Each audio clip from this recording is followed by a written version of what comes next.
town manager page.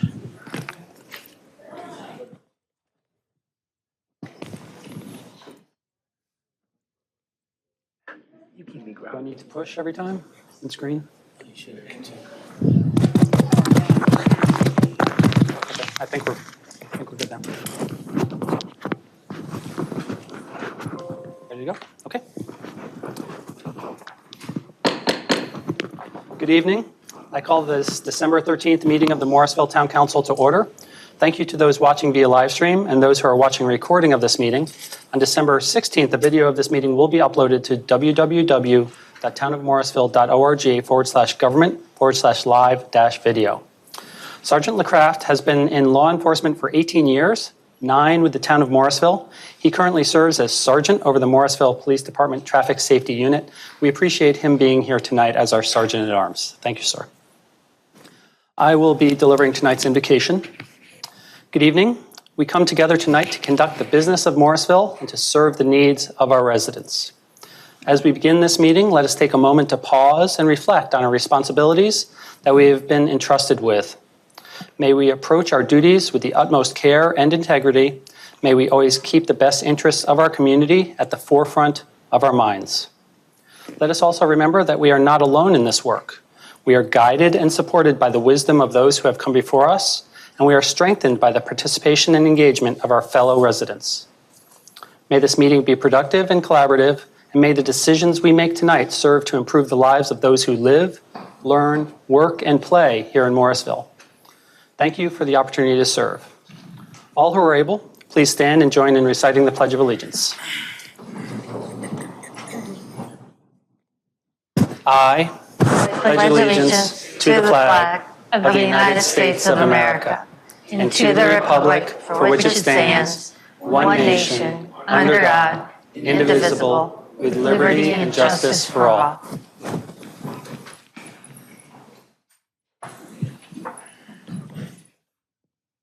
Before we adopt tonight's agenda, Town Council policy is to review and ensure there are no conflicts of interest or appearance of conflict of interest with any items on the agenda. Does anyone have anything they'd like to share? Okay, seeing none, I'd entertain a motion to adopt this evening's agenda. I make a motion to adopt this evening's agenda. Second. A motion and a second. All those in favor, please say aye. Aye. Any opposed? Hearing none, that carries unanimously 7-0. There are 9 items on this evening's consent agenda. Resolutions authorizing street acceptance for Wilson Place and Sheldon Park subdivisions. Resolution authorizing the Second Amendment to the MLC Cricket Agreement and a First Amendment to the MOU for the Town Center project. A resolution appointing a chair and vice chair to the Planning and Zoning Board.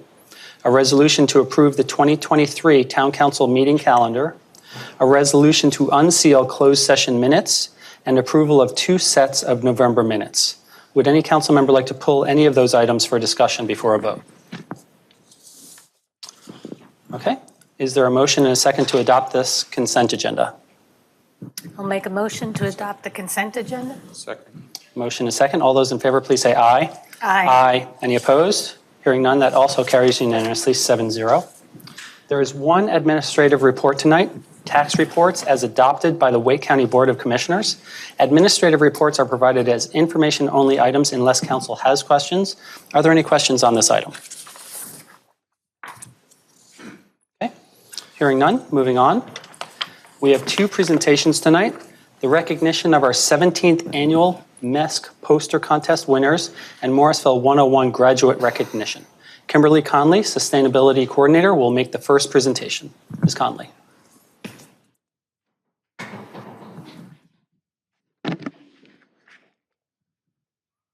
Good evening, Council, Mayor Colley. We're really proud to bring you the 17th Annual Student Art Poster Contest and all of the award winners. Actually, we're just going to do the first place winners tonight as well as the grand prize winner. So we are announcing that tonight for all of you to see. So I'm going to invite Michelle right up. She is the chair of the Morrisville Environment and Stormwater Committee. Good evening. I'd like to say that the committee was very impressed with the submissions this year. Our theme was bees, seeds, and butterflies, and it was apparent that the students did learn a bit about protecting our pollinators. We had 36 entries from 8 schools.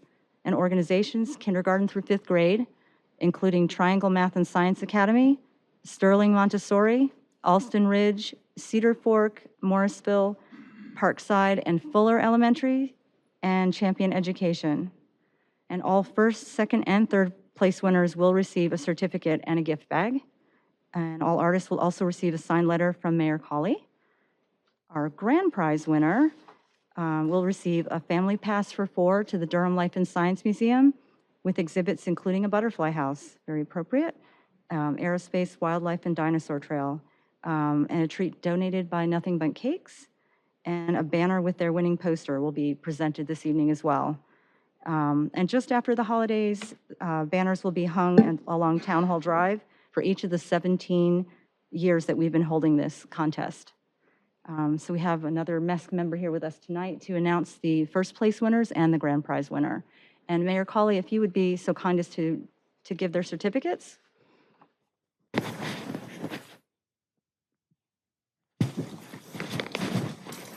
Thank you so much.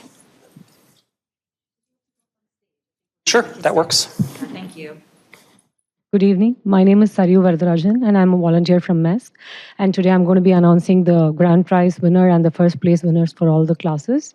So for kindergarten, we have Ameya Ella winning the first place. Can we her come on stage, please? Stand right there. Congratulations. Well done. Right here. Look there at the camera. Her name is Laura. She's really nice. 1, 2, 3. This is for you. Well done. Congratulations. You want to go back to your parents? Okay. Thank you. We have Anya Rao for the first grade, who has won the first place.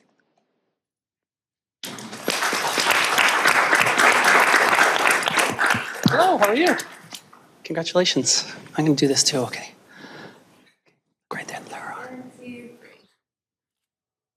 More. Got it. This is for you if you want to join right here. Thank you. For the second grade, we have Agastya Jindal. Unfortunately, they are not here today, but father is going to collect on her behalf. Sure. Congratulations. Should we both get down?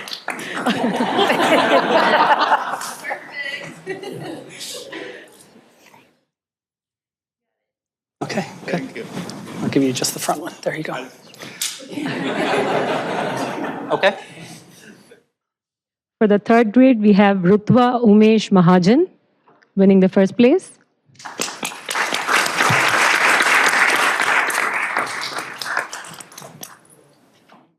How's it going? Good. Good. I think I'm going to stand next to you. Is that okay? Okay. All right. 1.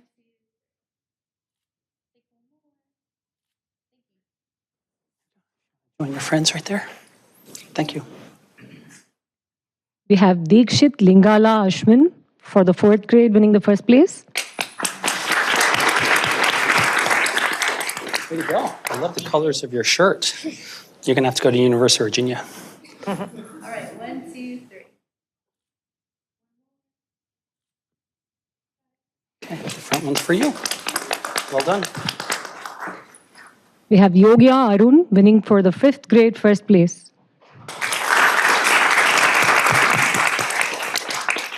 Well, great job. It's a really nice poster, too.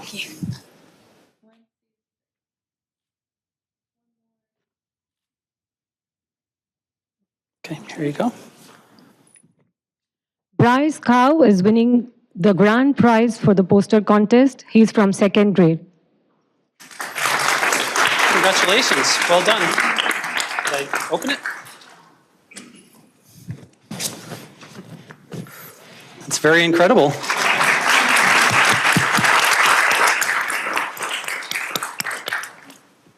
All right. Look right here. 1, 2. Okay, shall we have, if you guys want to get on the other side and actually go up front, I'd love to have the council members come up for a big photo. Is that okay? If you guys, so you stand right there, you two on this side.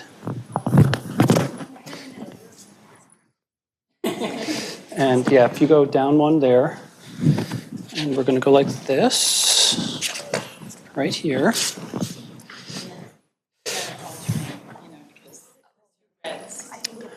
Too many reds together. Michelle, Kimberly, let's have the whole team up. Oh, geez.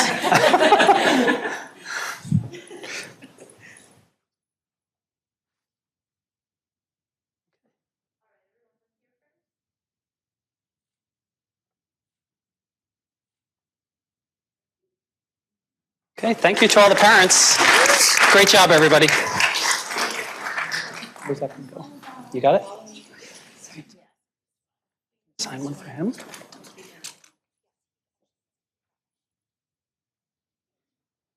Okay. Yeah, did I sign one for him? Okay, great. Thank you.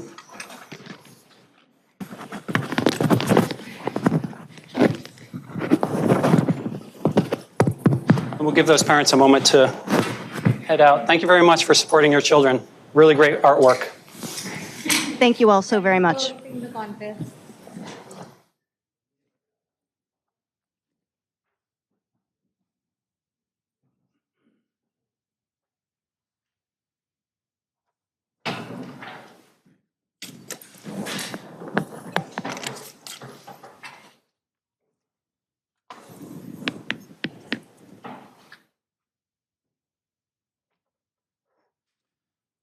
Okay, this time we'll move on to item 9B. Will Glenn, Communications and Outreach Director, will make the next presentation. Mr. Glenn. Good evening, Council, everyone. It is my pleasure to recognize our 2022 Morrisville 101 graduates this evening. Morrisville 101, if you don't know, is our annual community class that teaches residents about Morrisville government. And basically, we have every department come by and speak to our students. This class was a very special one. We started with 14, ended up with a engaging 8. And I guess, as they say, 8 is enough, right? Is that what they say? You're dating yourself a little bit there. I know. Yeah, so I'm gonna call the names of our graduates, have them come up front to the stage and take a photo with our council ultimately. We had a couple who couldn't make it this evening. I'm gonna call their names as well, though, recognize them. Anna Anthony.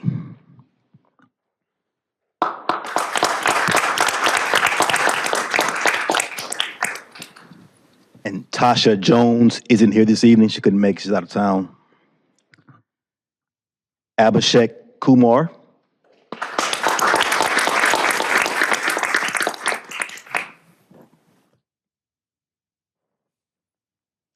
David McDowell.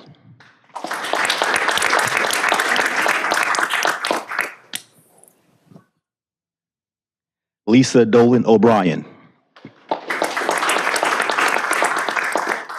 So I gotta say for Lisa, I would email the class and she'd be the only one at times that would email me back. I would tell her, thank you. I thought it was going to nobody, but she always emailed me back and say, thank you, Will. I appreciate you. Prashanth Prakash.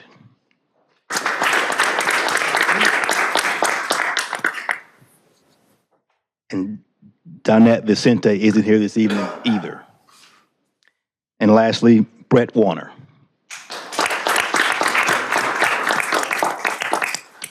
So again, a very special class. They were very engaging. I know some of the speakers here, presenters here are in the audience tonight, and they know the question they were posed, right, Jeffrey, when you presented. But we made some friends and some new engaging community members. So if our council would come down and take a photo with them, please. If you guys could step down to the front so they can fill in behind you for a nice photo.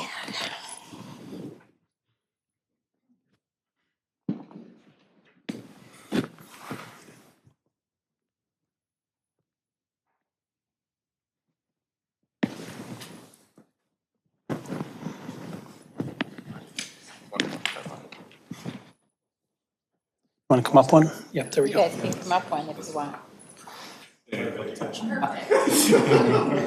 All right, everybody right here, 1,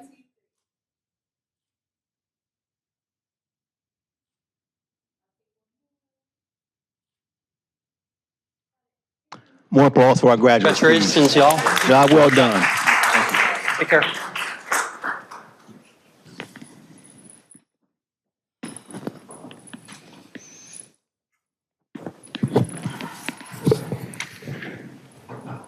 Mayor, did you want to have council stay for the other presentation we're going to do?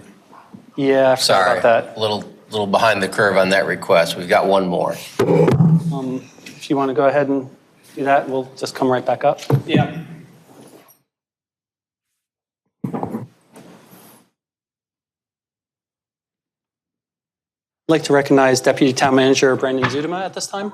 Thank you, Mayor. Good evening, Mayor, members of council. Want to share with you a recognition that the town received yesterday. Several of you were able to be there for that presentation. But as you know, we have a number of partnerships with Wake County that are just fantastic for our residents and for the things we try to do as a town and as a part of the Wake County community. One of those partnerships is certainly with the Western Human Services Center. And yesterday they celebrated their 5-year anniversary. And the town of Morrisville, along with Cary and Apex, have been a part of that 5-year partnership. We particularly have worked with food issues in the community and have supported them on that, among other things. And yesterday, they were kind enough to present the town of Morrisville with a Western Region Community Impact Partner recognition. And I'd like to present that to you all and have a photo opportunity. Okay, let's go back up front again. Sorry, I had us move back. I've forgotten about this one. Getting your steps in, it'll be okay.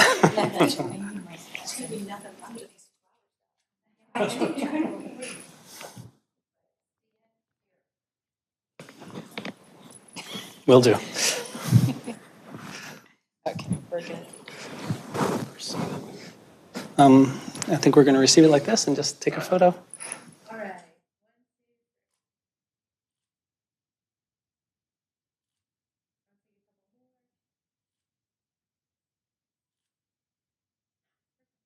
Excellent. Congratulations, everybody. And I'd just like to say that we're thankful to them and all of their work because they were instrumental in us becoming an All-America city back in 2021 as well. The partnership worked both ways, and our whole community benefited from it. So this back to you, sir. And thank you to staff and Town Manager Page for really getting that partnership off the ground and making it work for everybody. So thank you all very much. Let's give our staff a hand on that.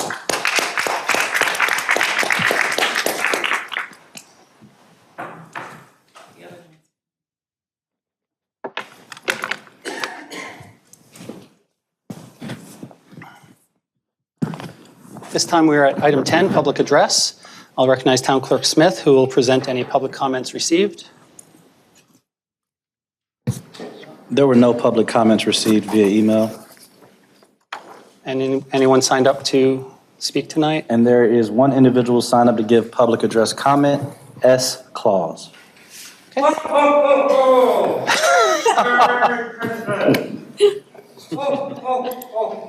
Thank you for joining us, sir. If you could please state your name and address for the record. Good evening, council and staff and citizens. My name is Chris Kringle, AKA St. Nicholas, commonly referred to as Santa Claus. And I'm here tonight to wish all the town of Morrisville a Merry Christmas. And I have some certificates.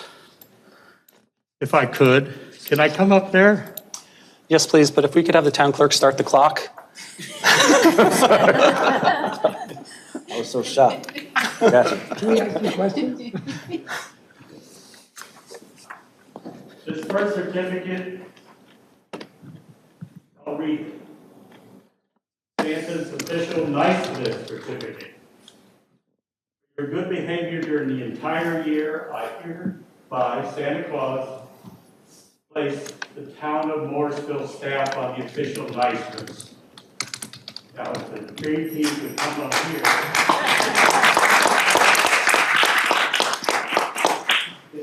The town managers, please. I call them the dream team. The dream team. I stand corrected.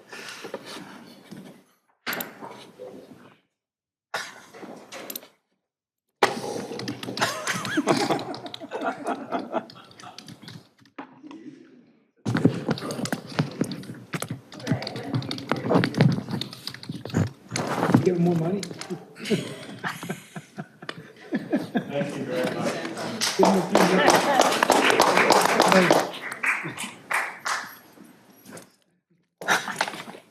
My next certificate, this was a little bit difficult to come up with the entire night here. But anyway, Santa's official Niceville certificate for your good behavior during the entire year. I, Santa Claus, hereby place Morrisville Town Council on the official Niceville. Wow. That's a pleasant surprise. I thought for Let's go sure we forward. were going to be on the naughty list. Everybody comes around, take a picture. Tom, you're coming to Morrisville, 1:31? I was lucky enough to be able to do this tonight because I'm in town for a couple days. I'm with the seniors today, and I'm going to be at the farmer's market on Saturday. Ever? All right, I'm right here.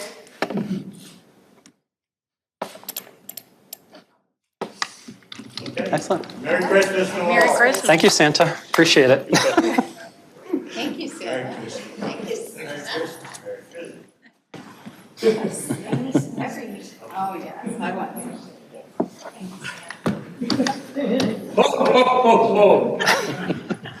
You made it within the 3 minutes. Well done. What are we doing with him? And if there's anyone in the audience who likes to make any comments for up to 3 minutes, you're welcome to. Any naughty list suggestions or anything like that? Anyone in the room like to speak? Okay. Move on. We're now at item 11, public hearings. There are 2 public hearings on this evening's agenda. Consideration of the annexation related to properties located along Watkins Road and a development agreement for the construction of Odyssey Lane. May Golden, Planner 1, will brief council on the first item. Ms. Golden. Hey, good evening, everybody. Tonight you are reviewing the request for properties along Watkins Road, known as 0 Watkins Road. I have no updates for you at this time, and the applicant is also here for questions.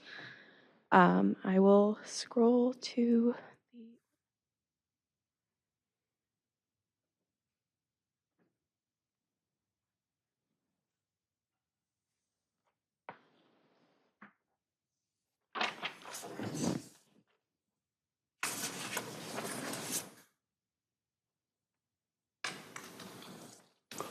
Okay, so I'll go ahead and declare the public hearing open on this item. I'd like to recognize the town clerk with any comments submitted. There were no comments submitted via email related to the item, but there was one individual signed up to speak, David Bergmark. Okay. If you'd like to come to the microphone, your name, address, and your role for the record, you'll have 3 minutes to speak, sir. Thank you, Mayor, members of council. My name is David Bergmark. I'm a senior planner for McAdams here as the applicant for this case. I just wanted to introduce myself, make myself available for questions. My address for the record is 10612 Longholm Way in Raleigh, North Carolina. Obviously, I'm in favor of this request as the applicant, but I do think, given this is a contiguous annexation, to support a life science use in an area surrounded by your existing corporate limits where you're already providing services, I think it makes a lot of sense for the town. With that said, I am available if there are any questions for the applicant. Okay. We are scheduled to close the public hearing and take a vote on these 2 resolutions this evening. Does anyone have any questions or any reason we shouldn't close the public hearing at this time? Okay, I'll entertain a motion to close the public hearing. Make a motion to close the public hearing. Second. I have a motion and a second to close the public hearing. All those in favor, please say aye. Aye. Any opposed? Okay, the public hearing portion is closed. Does anyone have any questions for staff or the applicant on this item? Okay, seeing none, I'd entertain a motion and a second to adopt Resolution 2022-407-A as in alpha. Okay, I apologize. My red line reads a little bit differently. Just the ordinance will be enough, Ms. Golden? Okay. I'd like to recognize Mayor Pro Tem Johnson. I'll make a motion to approve ordinance 2022-407-0 of the Morrisville Town Council pertaining to the extension of the Town of Morrisville corporate limits to include properties located along Watkins Road between Aspiration Way and Perimeter Park Drive, and commonly known as 0 Watkins Road, ANX 22-0011. Second. A motion and a second. All those in favor, please say aye. Aye. Any opposed? Hearing none, that carries unanimously 7-0. Thank you very much, Ms. Golden. Thank you. Have a good night. This time we'll move on to item 11B as in Bravo. Chris Lawson, Planning Manager, will brief council on this next item. Hey, good evening, council. Yeah, I'm Chris Lawson, Planning Manager. It says Caleb Allred, but we're happy to announce that he is out on paternity leave right now, so we're all very happy for him, so I'll fill in the best I can.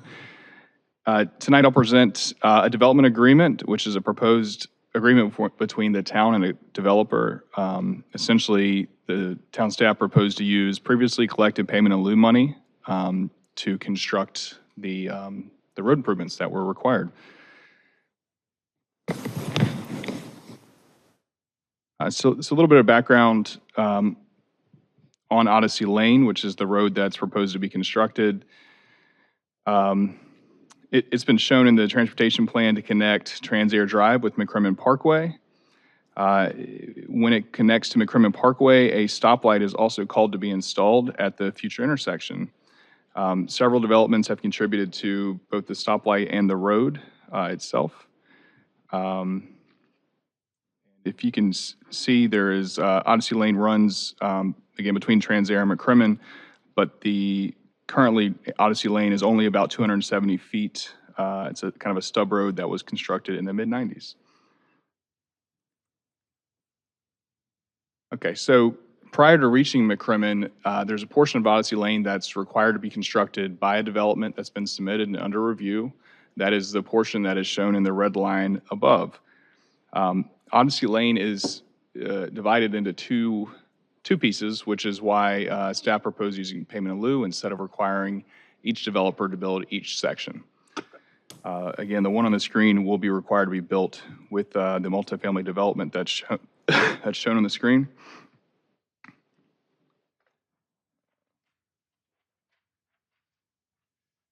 The section shown on the screen now is the smaller segment in which the town accepted payment in lieu funds for instead of construction. The developer requested this because of the small segment and kind of the difficulty in constructing just a small segment.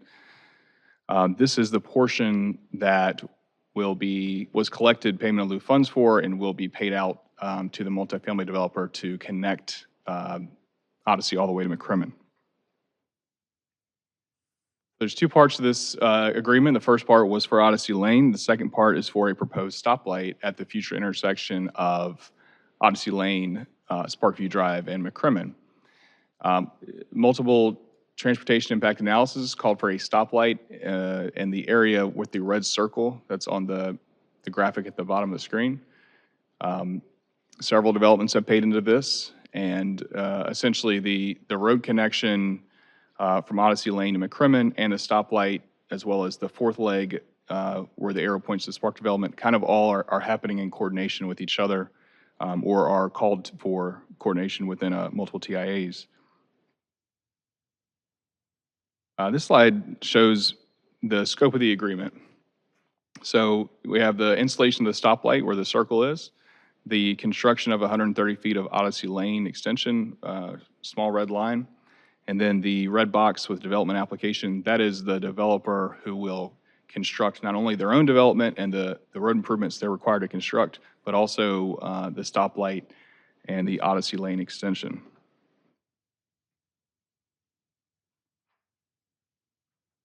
A couple key facts. This road and stoplight are not required to be installed now. Staff just feel that this is an appropriate time with all the development that's happening on McCrimmon in this area. And essentially, the stoplight is required according to some traffic studies submitted with these developments. So just to summarize the entire agreement, Leon Capital Group is the group that's developing the multifamily apartments, and they will construct the remainder of Odyssey Lane that's in the town-owned right-of-way. They will construct the stoplight that accompanies this road. Also with this agreement, the town will reimburse this group up to the numbers seen on the screen here for these items. And I do want to highlight that bottom line, which says that no town funds outside of previously collected payment in lieu are included in this agreement. So previous development agreement for National Drive, I was up here asking for additional town funds. That is not part of this agreement. This is only what's been collected from the Spark development, from Pathway Triangle, from developments surrounding this area. Staff do recommend approval for a number of reasons. Essentially, the town will be able to have some roads built that are shown in the transportation plan. A stoplight will be installed, and the town will be able to form a public-private partnership, and the developer will be responsible for completing this construction for the town. At the Planning and Zoning Board in November, they unanimously recommended approval of this resolution to enter into a development agreement. And tonight will serve as both the brief, the public hearing, and staff also requests action on the agreement tonight if council is comfortable with that. To explain a little bit, staff doesn't usually ask for both the brief, the public hearing, and action one night, but the reason for this is due to some of the coordination that's happened with the agreement, with the timing of the developments. And so we'd request action tonight. Of course, you do not have to. That is my that is my presentation. Happy to answer any questions if you have any. Does anyone have any questions before we open the public hearing? Okay, I declare the public hearing on this item open. Town Clerk Smith, are there anyone submitted online or here in the room? No, sir, there were no comments submitted online and no individuals signed up to give public comment in person. Okay. I'd entertain a motion to close the public hearing. I'll make that motion. Second. Just a second, let me ask, is there anyone in the room who wanted to speak on this who failed to sign up? Should have done that first. Okay, hearing none. I have a motion and a second. All those in favor, please say aye. Aye. Any opposed? Okay, we've just closed the public hearing unanimously, 7-0. Any questions for staff at this time? Okay, hearing none. I'd entertain a motion and a second to adopt resolution 2022-405-0. I'd like to recognize Mayor Pro Tem Johnson. I'll make a motion to approve Resolution 2022-405-0 of the Morrisville Town Council authorizing a development agreement with Leon Capital for the construction of a portion of Odyssey Lane and installation of a stoplight at the future intersection of Odyssey Lane and McCrimmon Parkway. I have a motion and a second. Any discussion on that motion? Hearing none. All those in favor, please say aye. Aye. Any opposed? Hearing none. That carries unanimously 7-0. Thank you very much to Mr. Lawson, and best wishes to Mr. Allred. Exciting news for him. Thank you. Excellent. Fellow council members, we are about a half hour ahead of schedule. Our next item is action items. That's scheduled to be about 30 minutes. So with your permission, we'll just continue through and probably take a break right around 7. Okay. There are 3 action items on this evening's agenda: a resolution approving the Town of Morrisville's 2023/2024 legislative advocacy agenda, adoption of the capital investment program policy, and a resolution authorizing Phase 2A design build for the Church Street Park Southern Lot. Erin L. Hudson, Strategic Performance Manager, will facilitate the first item. Ms. Hudson. Mayor, members of the council. Thank you for spending time with me again this evening. This will culminate the time that you have put forth in our last 3 discussions. And before you on the screen, you see the resolution that staff has compiled based on your feedback and your discussions in those meetings. As noted in the resolution, we are referencing support of the League of Municipalities advocacy goals. We do expect a final list of those advocacy goals to be circulated to member organizations likely within the next week, if not before. We will submit, as per request of the League, a voting delegate. Historically, that has been the mayor. So we will submit Mayor Colley to be our voting delegate. So he will vote on behalf of Morrisville as a town. Additionally, we have also been polling our legislative delegates, town council members, and staff over the last week or so to determine some availability for a breakfast, an informal get-together breakfast with our legislative delegates within that. It's roughly around the second-ish week of January. So it looks like based on the current responses that we've received, there is a consensus date at this time. We've not heard from everyone, but we do know that schedules book up very quickly, and we want to be able to go ahead and get that on everyone's calendar. So we'll be sending some additional information out about that following this meeting as well. So we have been asked about some additional meeting opportunities outside of just our legislative delegates. So I'm going to circle back to that after we work through any questions you all may have on the resolution in and of itself. I know Mayor Colley made mention of an item, so at this time, happy to talk through any questions or comments that you all may have on the resolution. Okay. If it's okay with everybody, I'll just begin.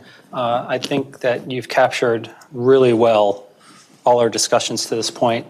The thing I was wondering about, if the council wishes, number 3 on the screen right here says expand or identify new revenue streams to support local government needs. And that's something that I think that we all strongly believe in. The sub-bullets talk about NCDOT, workforce housing, and DOT again. And I was wondering if we'd be amenable to adding like one more bullet that's more general, just for general revenue options rather than specifying these 3, which I feel maybe limits us a little bit when we speak to people. So this wouldn't be like a new hotel motel tax. This wouldn't be a dedicated sales tax for anything. It sort of doesn't give us the opportunity to talk about other things if we're only talking about these 3 sub-bullets. So I'd just love to hear other people's thoughts about this. And this is the first time you're hearing from me about this one, so I understand that this is Councilmember Scroggins-Johnson.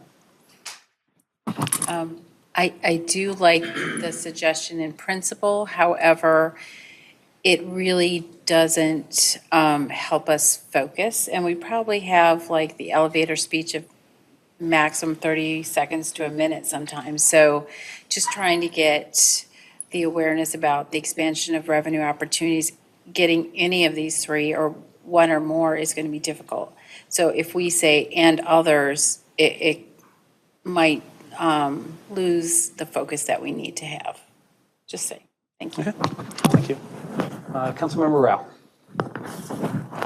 Just a topic I'd like us to consider talking about maybe when we get into retreat or then is just, I'm totally in favor of those goals, but I really think we need to take a look at our legislative strategy in terms of its effectiveness of, the kinds of things that we can move forward for the town of Morrisville. Recently, I was talking with someone in the town of Cary who, indicated to me that I'm not saying it by any stretch of imagination we should hire a lobbyist, but they did switch firms to someone that had better relationships on the other side of the aisle, and they were able to get a little bit more done. So I think it's important that we not only spend time with the people of our delegation, pretty much all of them are Democrats, but we do have to figure out a way to get in front of those that are controlling the budget in this, because this legislature is a supermajority, and the House is only 1 vote away from a supermajority. So, that's just something I want to bring up, because I think we have to take real rifle shots and focus on how we can get Morrisville, not only this advocacy, but get us, in the queue in terms of transportation funding and things that we can get. So just something I think that we shouldn't talk about this evening, but I do think it's a retreat topic we should talk about. Okay. Thank you for sharing. Councilmember Fender, please. I have a question and then a comment. How are the first bullet and the second bullet or the third bullet different?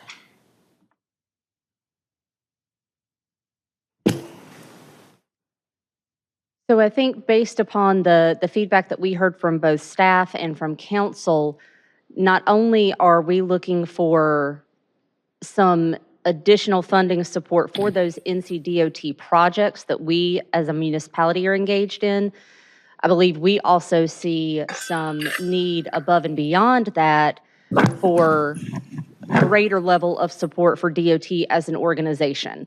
And by that, I mean the way that their structure is and how their funding is allocated and things of that sort, because that trickle-down effect, I think, is where municipalities are really seeing some of that bigger impact. So I think a multi-tiered approach is what I heard in the feedback that we received. Okay. And I somewhat agree with Mayor Colley because it seems strange to me that we're asking for an additional revenue stream at a local level, but then we're going to give it back to the state. So if I can clarify, these are not requests. These are focus areas. So these are areas of identified need or priority for the community, but these are not specific requests. These are what was shared with staff, what council has identified as priorities and as needs, and we simply just tried to put those into groupings so that we can use those in our conversations with legislators. And to your point, Mayor Colley, one of the things that we're also going to be working on is what I'll reference as sort of a talking points list. So it will sort of take these focus areas and break down even more specific items that we can have available to you to speak to when you have those opportunities to communicate with our legislators and really sort of drill into what even more specific, nuanced areas there may be. I don't disagree that we need additional revenue to support our infrastructure. It just seems odd that we've got 2 bullets on there out of the 3. I would rather see a focus of using a local tax for a local need. I mean, granted, the roads are local, but it seems like we already have other ways of funding and working with the DOT to fund road construction. I guess I would rather see at least one bullet point that focuses on town-specific needs. If we're asking for a town additional revenue, I think it should go straight to doing projects for the town that we would not be getting supplemental revenue from a state entity or a federal entity.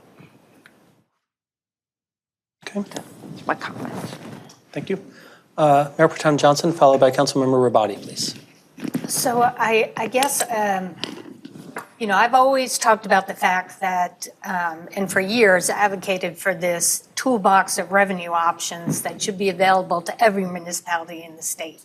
Because there are some municipalities in the state that have special taxing authority that others don't. And so I've always advocated for a toolbox that is available to all of us to use however is relevant in whatever community. So having said all that, I do agree to have some kind of emphasis to specify that would be helpful. But I wanna make sure I understand what this means. We have the one column that says priority focus area, and then we have the other column that says critical needs and issues. Are those are not the only critical needs and issues. Those are just a couple you're highlighting. And I think you answered my question, Aaron, but I'm gonna go through it anyhow for myself so I understand. So the column where we talk about the priority focus area where it says expand and identify new revenue streams to support local government needs does, in my mind, I think, solve my concern for making sure that we are advocating for this toolbox. Am I on the right wavelength when I say that? Is that? Yes, I think you've interpreted and understood that the same way that I believe staff did. So in the tool that we provided you, we asked you to outline, what your top 3 to 5 most critical issues were. And so based on that, that's where we were able to take and synthesize down, okay, where did those most high-level critical needs rise to the surface? And there was pretty general consensus across the board for each of these things. And then that's how we were able to develop those focus areas, because additional revenue streams, preserving your local authority, and a way to enhance and support local government employees was really sort of the big umbrella areas that things fell under.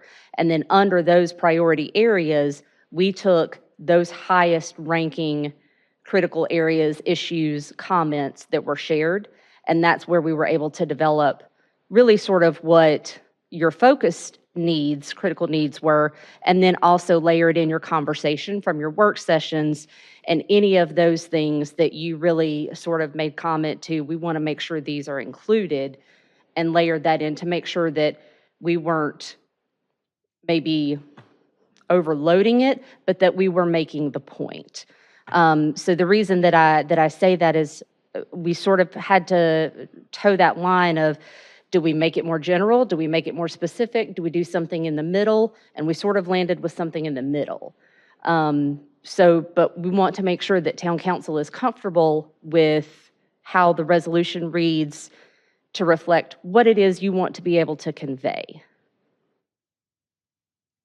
So, okay, so thank you for that. So in my mind, this would kind of solve what I'm thinking of, but that doesn't mean somebody else reading this won't understand. And so maybe that goes back to the point, maybe we do need to be very clear and say we're looking for additional, well, it does say additional revenue streams. It does say that.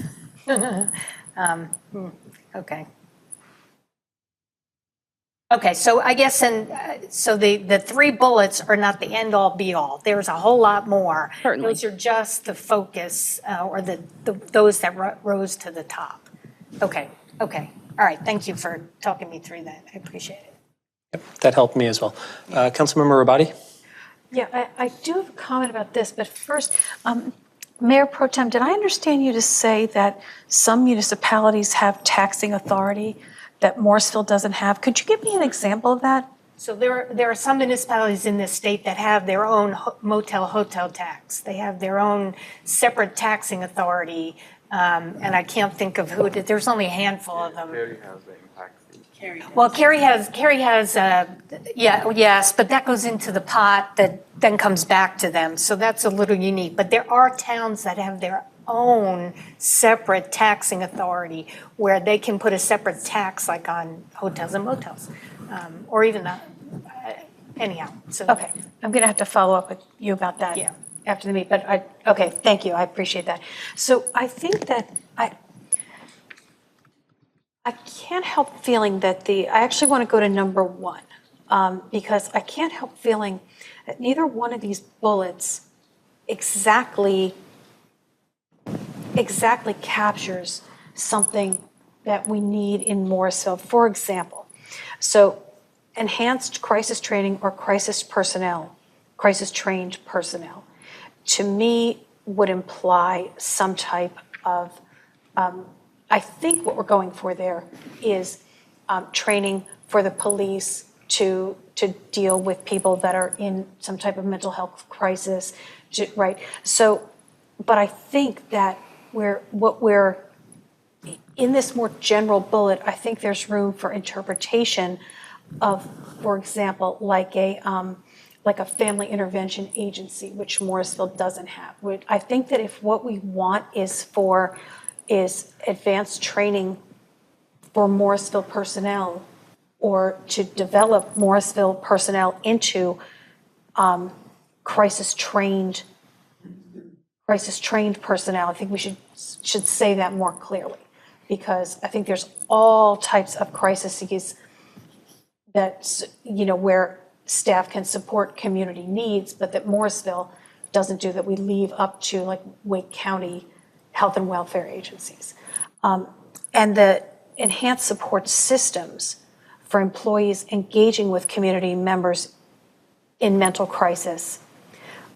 I think is covered under bullet 2 if bullet 2 was reworded, but I would like to see something like enhanced support systems for employees who are experiencing a mental health crisis, for a police officer that's been injured in the line of duty, for a firefighter that's been injured in the line of duty, I would like to see us advocating for something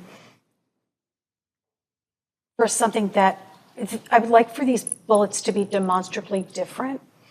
And I would like for the first one to reference direct support for staff in mental health crisis, and the second to be for crisis training for employees who, as part of their job, come into contact with community members experiencing a mental health crisis. Because I don't think we really get there in either one of the bullets. And that's something that I would like to see spelled out more clearly. Okay, if I can ask a clarifying question.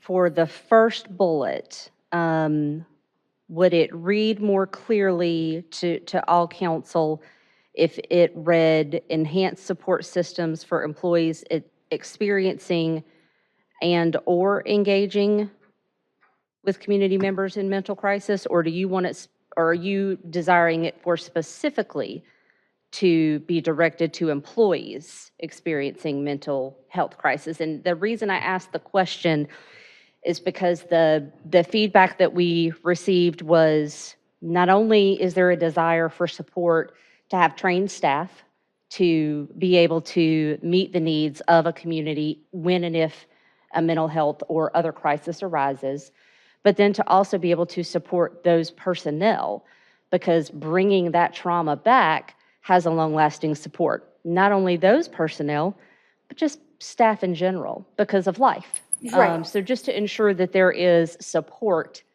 for mental health needs. Yes, and so I guess what I'm saying is that when you say for staff to respond to community mental health needs, I'm saying that except in situations where, like, a police officer is dealing with a person that's about to jump off a building, like where there's a direct intervention with a person that's in a mental health crisis, I'm saying that as a town, I don't think we have the facilities to deal wholesale with community members in mental crisis. I'm saying that except for emergent situations, that's I just think that we should make it clear that what we're talking about is skilling up staff, at whatever staff, all the staff, whatever staff, to deal with emergent mental health crises, to stop a crime, to stop someone from harming themselves, is very different than saying support community mental health needs. That I don't think is something that we can do. And I don't think we want to do that. There are agencies already that do that. Do you get what I'm saying there? I do. I'll be over-explaining it. No, I do understand. I want to make sure that if there is a desire of council to change the wording, that it reflects what you want to say. There's any other comments? Comment on that. Yeah, we can, pretty much everyone who wanted to has, so we can circle back on this in particular. Councilmember Fender. Well, regarding Councilmember Robati's suggestion, I see what she means, and I agree with her. The two bullets almost say the same thing. They're a little different, but they almost say the same thing. And I do think there needs to be a contrast between the two of them.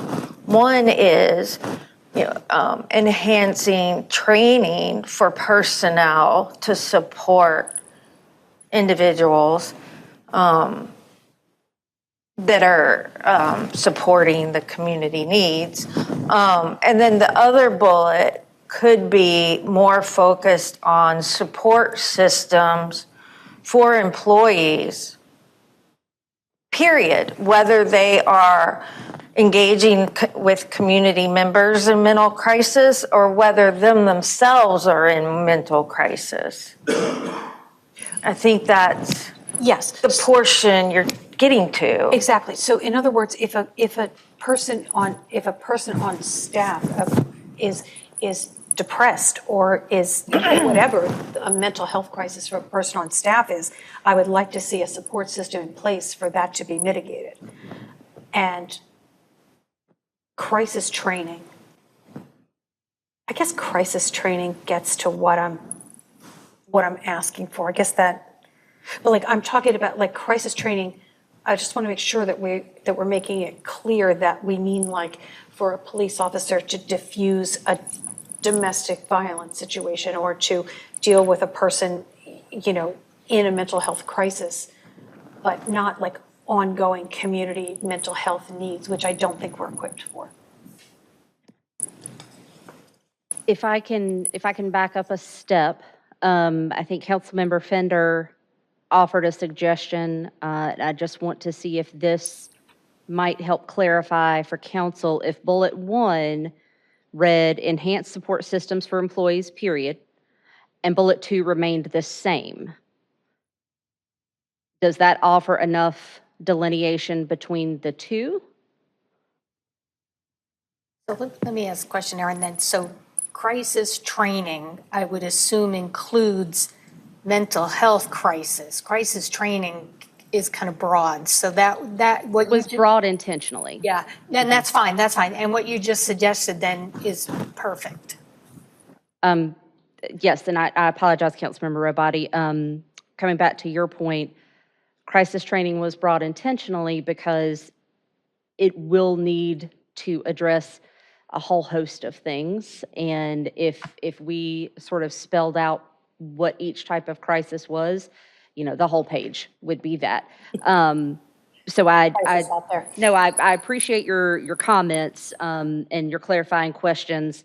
And that also gives us additional information we can take back to develop those talking points for you to be able to share in your conversations with legislators and for staff to be able to have to support you in those conversations as well. If I can just check back in, does council have consensus on bullet 1 with the amended, focus area 1 with the amended first bullet and leaving the second bullet the same? And then the other 2 priority areas, is everyone comfortable with that language, or are there other changes that everyone is considering or would like to see?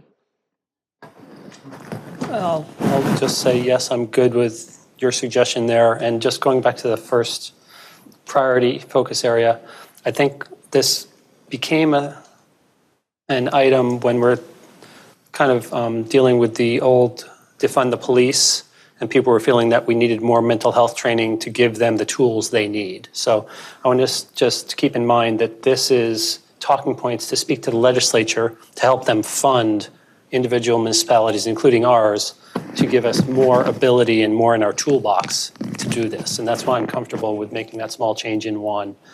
And for number 3, I think that the first left side takes care of it and that the right side doesn't tie our hands, which was my initial concern. That's general enough. So that's why I feel okay with your suggestion and going forward with the whole thing. At this time, I'd like to recognize Councilmember Fender. Yeah, thank you. So I agree with your suggestion for priority 1, but going back to priority 3, I still have consternation of that third bullet point. It doesn't seem to say anything. I mean, or if you do, like, pick it apart, it sounds like we're going to ask the state legislature for additional revenue streams so we can help support DOT projects because the state legislature isn't funding the DOT adequately. And I think if you're making that point, that we're going to use our revenue to partially finance, share the cost with the DOT for infrastructure, I think that's encompassed in the first bullet.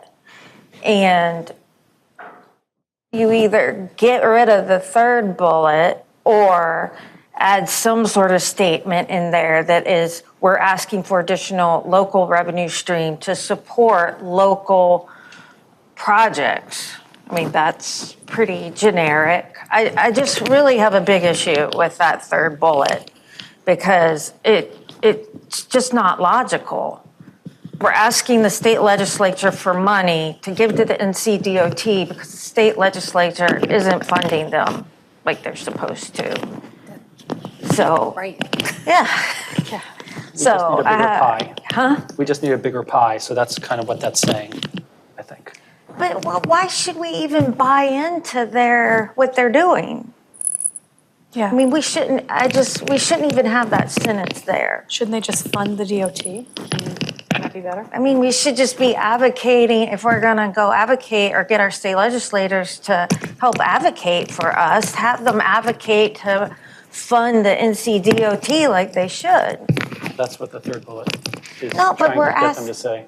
Well, no, it's not, because it's encompassed in this identify additional revenue streams to support local government needs. We're not asking them to just budget additional funds for the NCDOT. I think I can. You good for now? Yeah. Okay. Councilmember Scarlett Johnson, please. Okay. I understand, where Councilmember Fender is coming from.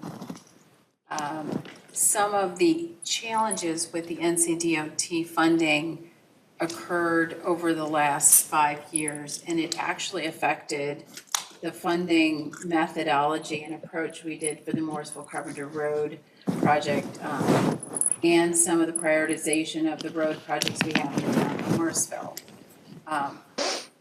I was quite surprised to learn of an audit that occurred on the DOT activities where their funding methods created gaps and deficiencies that had them realign a lot of their strategic plan, and it affected towns across North Carolina.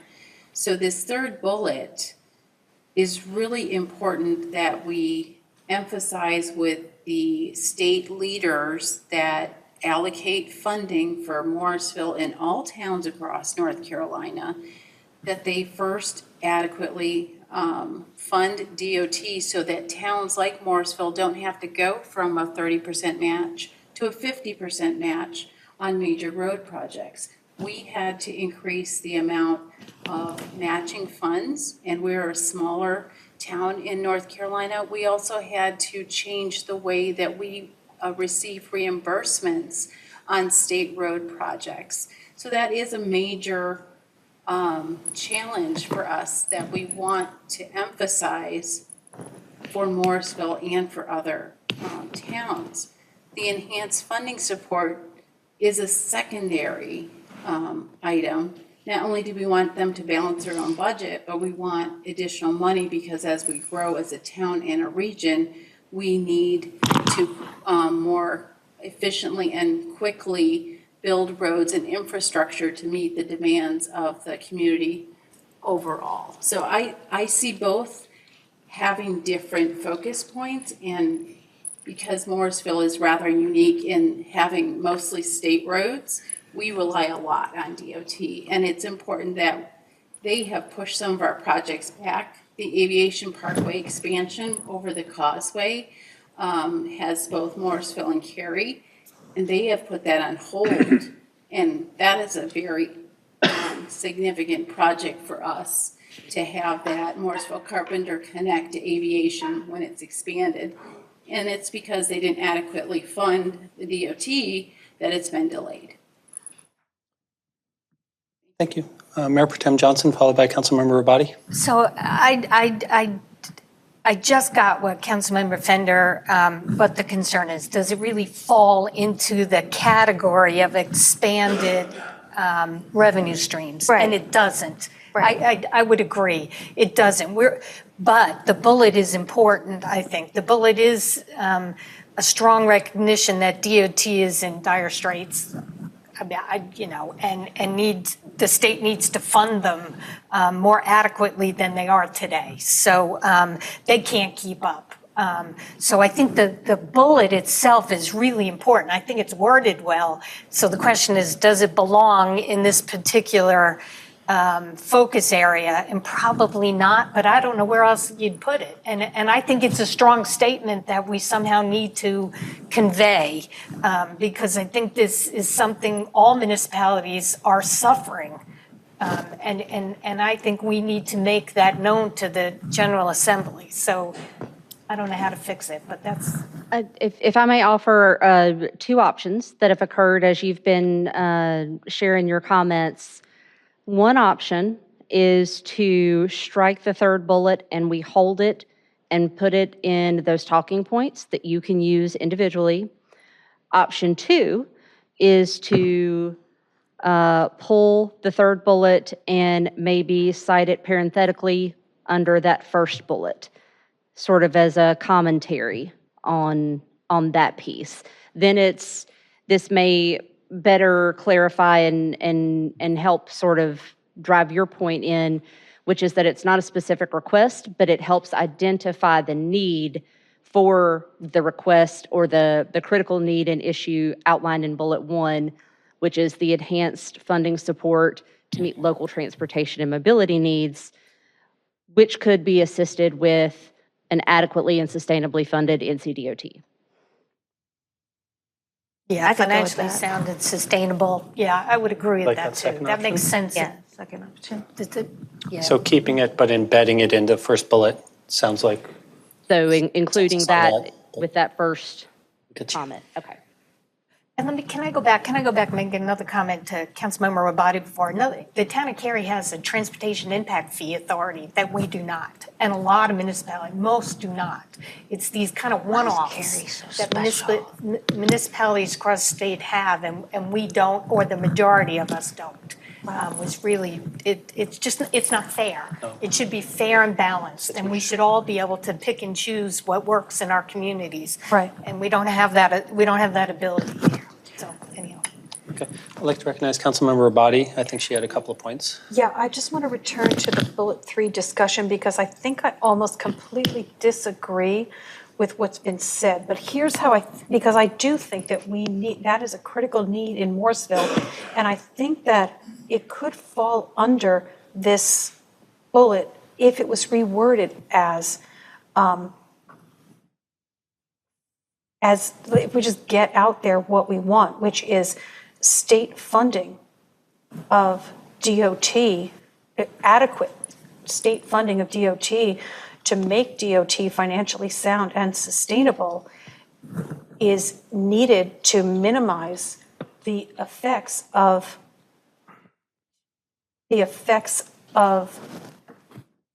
current funding models which unfairly penalize municipalities and which negatively impact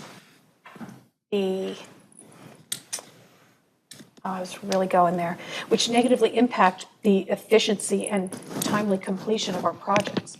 So I think that the focus is for them to fund DOT so that we don't have to finance our own projects, because that I think would make a huge financial difference, not just to Morrisville. So I think that's because I think the problem with this bullet is that it's not really coming out and asking for anything. You know, it's a statement, it's an absolutely true statement, but what we need is the ask, the fund, adequately fund Department of Transportation so that municipalities don't have to fund our projects ourselves. And that, I mean, that would make a big budget difference too. What's the consensus of council? I agree. Just actively fund, actively fund a sound and sustainable DOT. Maybe there needs to be an action there. I would agree with that. But is it associated with additional revenue for the town? Well, yes, because it would mean that we don't have to come out of pocket to fund those projects ourselves. It's not a new revenue stream, but it's an expanded revenue stream in the sense that we have all that revenue. We would be getting revenue from DOT to fund those projects instead of the funding going the wrong way. If I could recognize Councilmember Rao.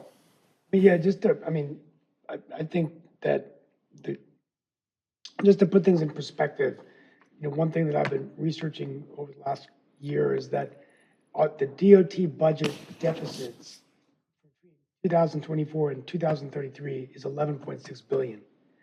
That's half the amount of projected money that they were going to have in that decade. So the fact of the matter is their revenue model isn't sustainable. Part of the problem is fuel efficient cars. So one of the things that would be a good idea, not for our legislative advocacy agenda is, miles traveled or vehicles miles traveled. They're going to have to come up with different models. So I think whatever we can do to supplement that loss of revenue for us, for our projects, is really what we need to do. So I agree with all the remarks were said, but I just want to put that in perspective. 11.6 billion. Yeah. I mean, that is a significant crisis in North Carolina because that's looking at every major project across every major local government in the state will be underfunded for the next foreseeable future. That's something we should talk to the Speaker of the House about.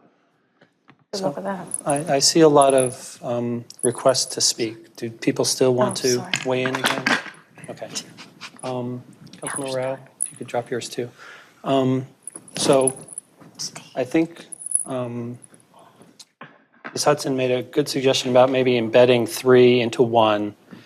Would council be comfortable if 3 was embedded into 1 with the more active language as brought forth by Councilmember Rabadi that a more active funding model is necessary to make DOT sustainable? Would that meet the needs of everybody? But couldn't local transportation and mobility infrastructure needs, couldn't that also be smart shuttles and that, it doesn't have to be, just because that doesn't have to be roads. I mean, that is part that's the of only reason to Campo's keep them plans. separate. For me, that's the only reason to keep them separate. If that's not a thing, then I'm fine.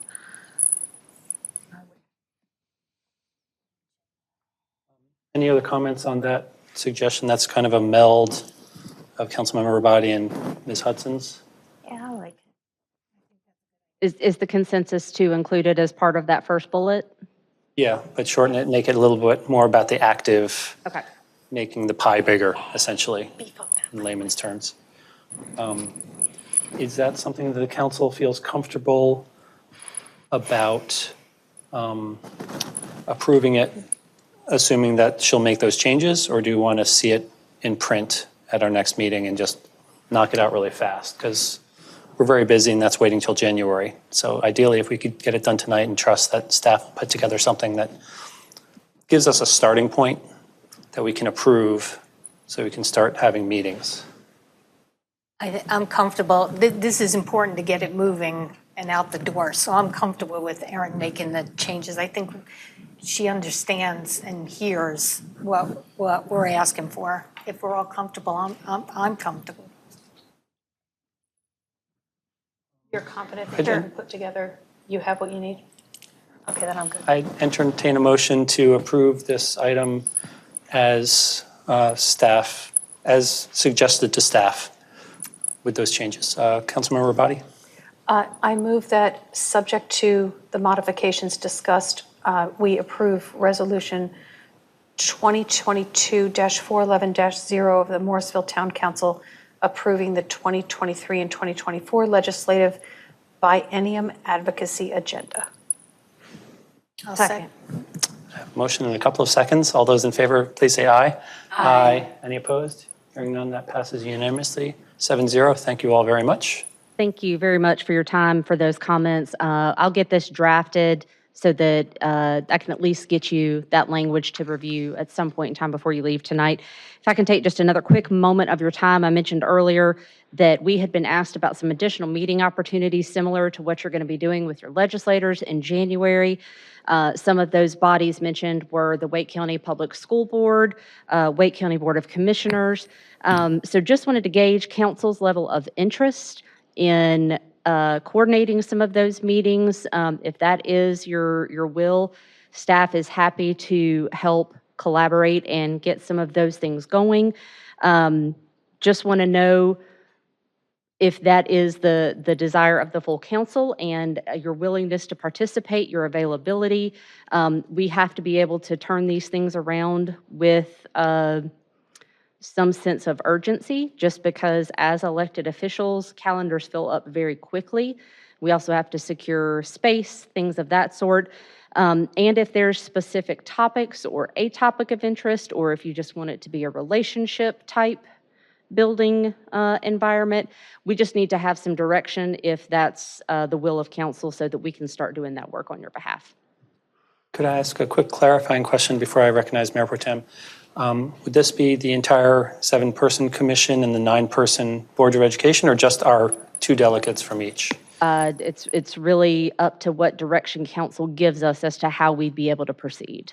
Okay, I would think that just our smaller, the pair from each would be a reasonable thing to shoot for, because it's hard to get all of them. Mayor Pro Tem Johnson? I was going to ask the same thing and make sure we clarify. I agree. I think to get our 7 calendars and another group of 7 or 9 is going to be difficult. So I think those that represent Morrisville is what we should focus on. And I do agree. Even if it takes some time, Aaron, even if these meetings don't happen in January, yes, I think it's important to have them into the new year.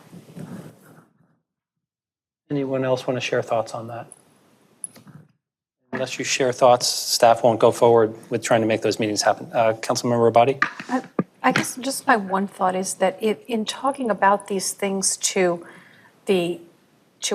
our Morrisville representatives, I feel like we, in a sense, we're preaching to the choir, and I wonder if it wouldn't be advisable, as Councilmember Rao even said earlier, to maybe branch out and see some different people that have, maybe that sit on committees that control funding or something like that. Okay. So expanding our legislative outreach. I mean, yeah. It doesn't mean we can't do both. Sure. Yeah, for sure. Yeah. Need to get in front of the people that control the money. The minority's not going to be able to control and move the money. So we have to get in the room with the people in the majority, or we're going to be in the same position a year from now. Okay, so is there general thumbs up support for trying to expand our legislative outside of just our delegation? Yeah. To try to meet the decision makers there? Okay, I think you have the direction on that. Circling back to Wake County School Board and commissioners, is there interest in some smaller meetings? I see some head nods. Yes. So I think you have direction to add more work to your plate. And we are happy to do that work. Is there a specific topic or topics that council would like to discuss or explore with those groups that we can give them some direction on to be prepared for? NCDOT. She mentioned NCDOT. Councilmember Scroggins-Johnson, please. I would like to talk about the new schools that are going into Morrisville, the 2 new high schools, and how Wake County is going to be planning for the new bond money that was recently approved and how that affects the town. I'd say for school board, any redistricting thoughts? It's been almost 3 years since some of our residents were affected, to see if there's something coming down the line. Also, any grant opportunities, any affordable housing partnerships with the Wake County Commissioners would be helpful as topics, perhaps. Looking around for anyone else who wants to share topics, and you feel free to always email those to Ms. Hudson as well. Okay, do you have what you need, ma'am? I do. I think I've taken enough of your time tonight. We had some really nice discussions there. We have a council member who's going to be excused in a few minutes. Maybe we can get started on the last one, take a break after this next action item. I know we were going to start at 7, but if we could maybe get at least a quick look at the next one. Michael James, Fiscal Recovery Officer, and Jeannie Hooks, Director of Management Services, will facilitate the next item. Mr. James. Thank you. Good evening, Mayor and Council. It's good to be back with you. When I was last with you on the 22nd, we had a great discussion about the CIP policy, and you all provided your feedback on the CIP policy, specifically on the project prioritization factors. So tonight we have a proposed policy for your consideration and adoption. And I'll go over the changes that we've incorporated based on your feedback in just a moment. But just as a reminder, we're requesting your adoption of the policy tonight so that can set staff's work in motion and to prioritize the projects based on the guidance you've provided, so we can bring you a preliminary prioritized list of projects at your retreat in late January. So just wanted to kind of remind you of that timeline. And finally, just say again, this is really your direction to us to take our first pass at prioritizing the projects. The retreat will really kick off your consideration of your prioritization process. So just wanted to remind you of that. So just you'll see on the slide there, really based on comments and discussion at the last meeting, the primary change that we heard from you all consensus on and have incorporated is adding some additional weight or weighting more heavily the economic impact category. So previously that was at number 6 when we presented that to you in our initial proposal on the 22nd. We have bumped that up a couple of spots based on some of the feedback we heard from you. And then a related change to that same category based on some of the discussion that meeting is just adding a component to that definition and that scoring factor to take into account projects that may enable some revenue generation. So we've always considered projects and their impact on the tax base, potentially, and economic development, but this would be also accounting for maybe a town facility or town project that could enable some tax type revenues. That's really all that we have for changes based on what we heard from you. So we're just asking for you to adopt the resolution that would enact the policy. I'm happy to take any questions, comments that you have on the proposal. I appreciate you guys making the changes as requested. We had some good, robust discussion about this last time. And as you mentioned, this creates a tool for a first pass, and it doesn't lock our hands onto doing anything in particular. So it'll still be the will of the council to help determine the actual order of projects per se. Looking to see if anyone has any comments or wants to share anything. Seeing none, I'd entertain a motion to adopt Resolution 2022-442-0. I'll make that motion. Do we have to read the whole thing? I'll make a motion to approve Resolution 2022-442-0 of the Morrisville Town Council adopting the Capital Investment Program Policy Update. Second. Motion and second. Any discussion on that motion? All those in favor, please say aye. Aye. Any opposed? Hearing none, that carries unanimously 7-0. We can get a quick look at the last item too, if that's okay with everybody. Mark Spagnoli, Director of Engineering, will facilitate the final item.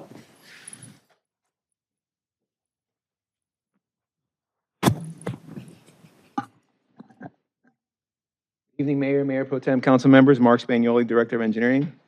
Thanks for seeing me before break.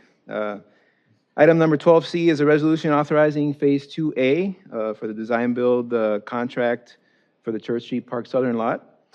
Just to give you a little background here, back in July of 2022, the council authorized the town to execute a phase one, which was the design phase of a design-build agreement with Muter Construction. We've been diligently working on the design for that project. This resolution is actually similar to something we did with the fire station number 3, which is we broke up the construction into 2 phases to try to get some of the preliminary work expedited.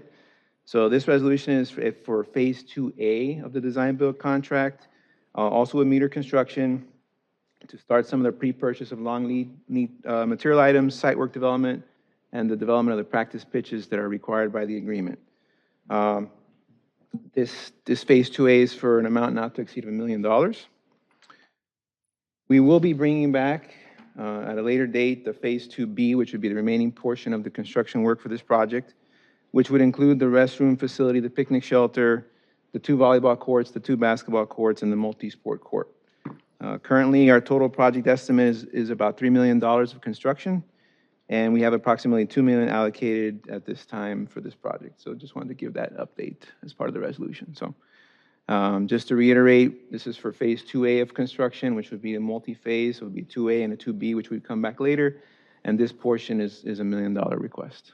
If you have any questions, I'm happy to answer them. Anyone have any questions for our town engineer? I would entertain a motion. I'd recognize Mayor Pro Tem Johnson. I'll make a motion to approve Resolution 2022-460-0 of the Morrisville Town Council authorizing Phase 2A of the design-build delivery method for construction of improvements at the Church Street Park Southern Lot. Second. Okay, any discussion on that motion? Hearing none, all those in favor, please say aye. Aye. Any opposed? Hearing none, that carries unanimously 7-0. Thank you very much, Mr. Thank you so much. Spinelli. Thanks for keeping it rolling. We're looking forward to it. At this time, I'd like to make a motion to excuse Councilmember Garamella for the remainder of the meeting. Is there a second? Second. I have a motion and a second. All those in favor, please say aye. Aye. Any opposed? Hearing none, that carries unanimously 6-0, actually. Councilmember Garamella, thank you very much. At this time, we're going to take our 15-minute break. If we can all reconvene, please, at 7:45, that'd be wonderful. Great work tonight. Let's keep it up.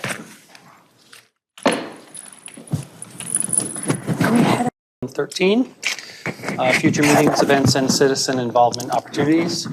The Western Wake Farmers Market, WWFM, offers healthy and fresh food and goods from small and local businesses. It's now operating under our winter hours, which are 9:30 a.m. to 12 p.m. every Saturday. This Saturday, Santa and more will be at the market for Winter Wonderland. Come out and join the fun. Visit http://wwfm.ag to see a complete list of local vendors and shop local. The public is welcome on Thursday, December 22nd, starting at 5:30 p.m.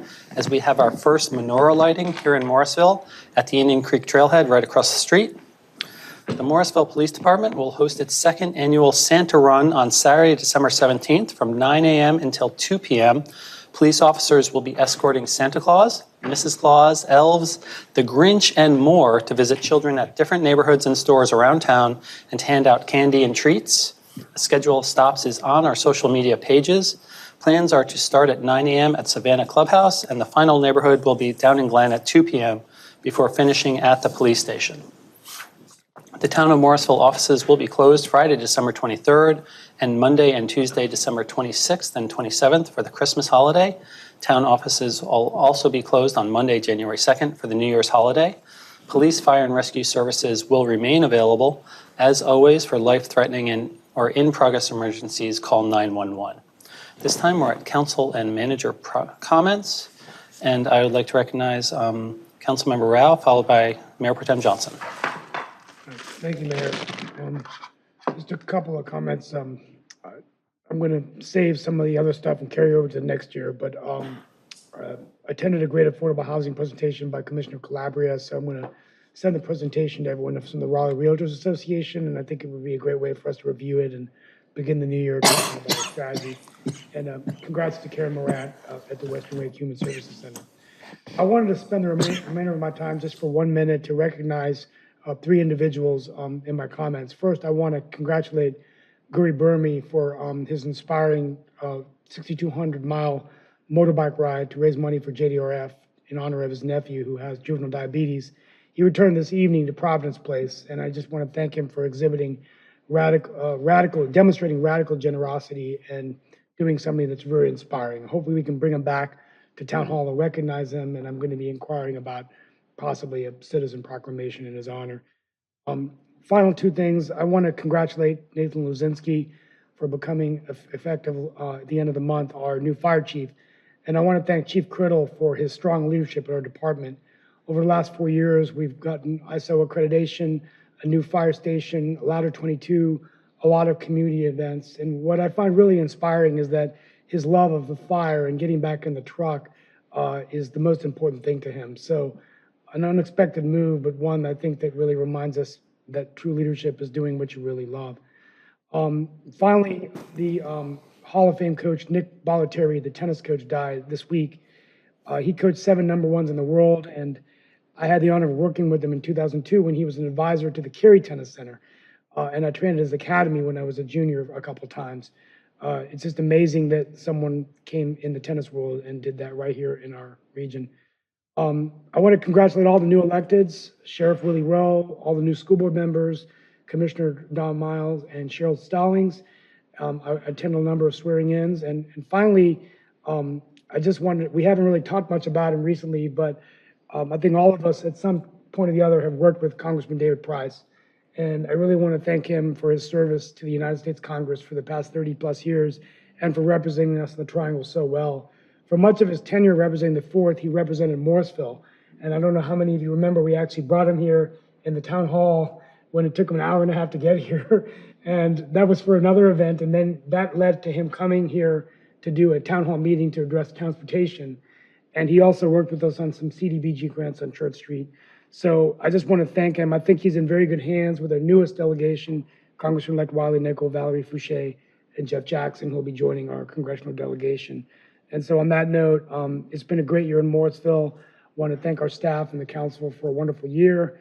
Want to wish everyone a Merry Christmas, a Happy Hanukkah, and a Happy Holidays, and look forward to getting to work in the new year. So thank you.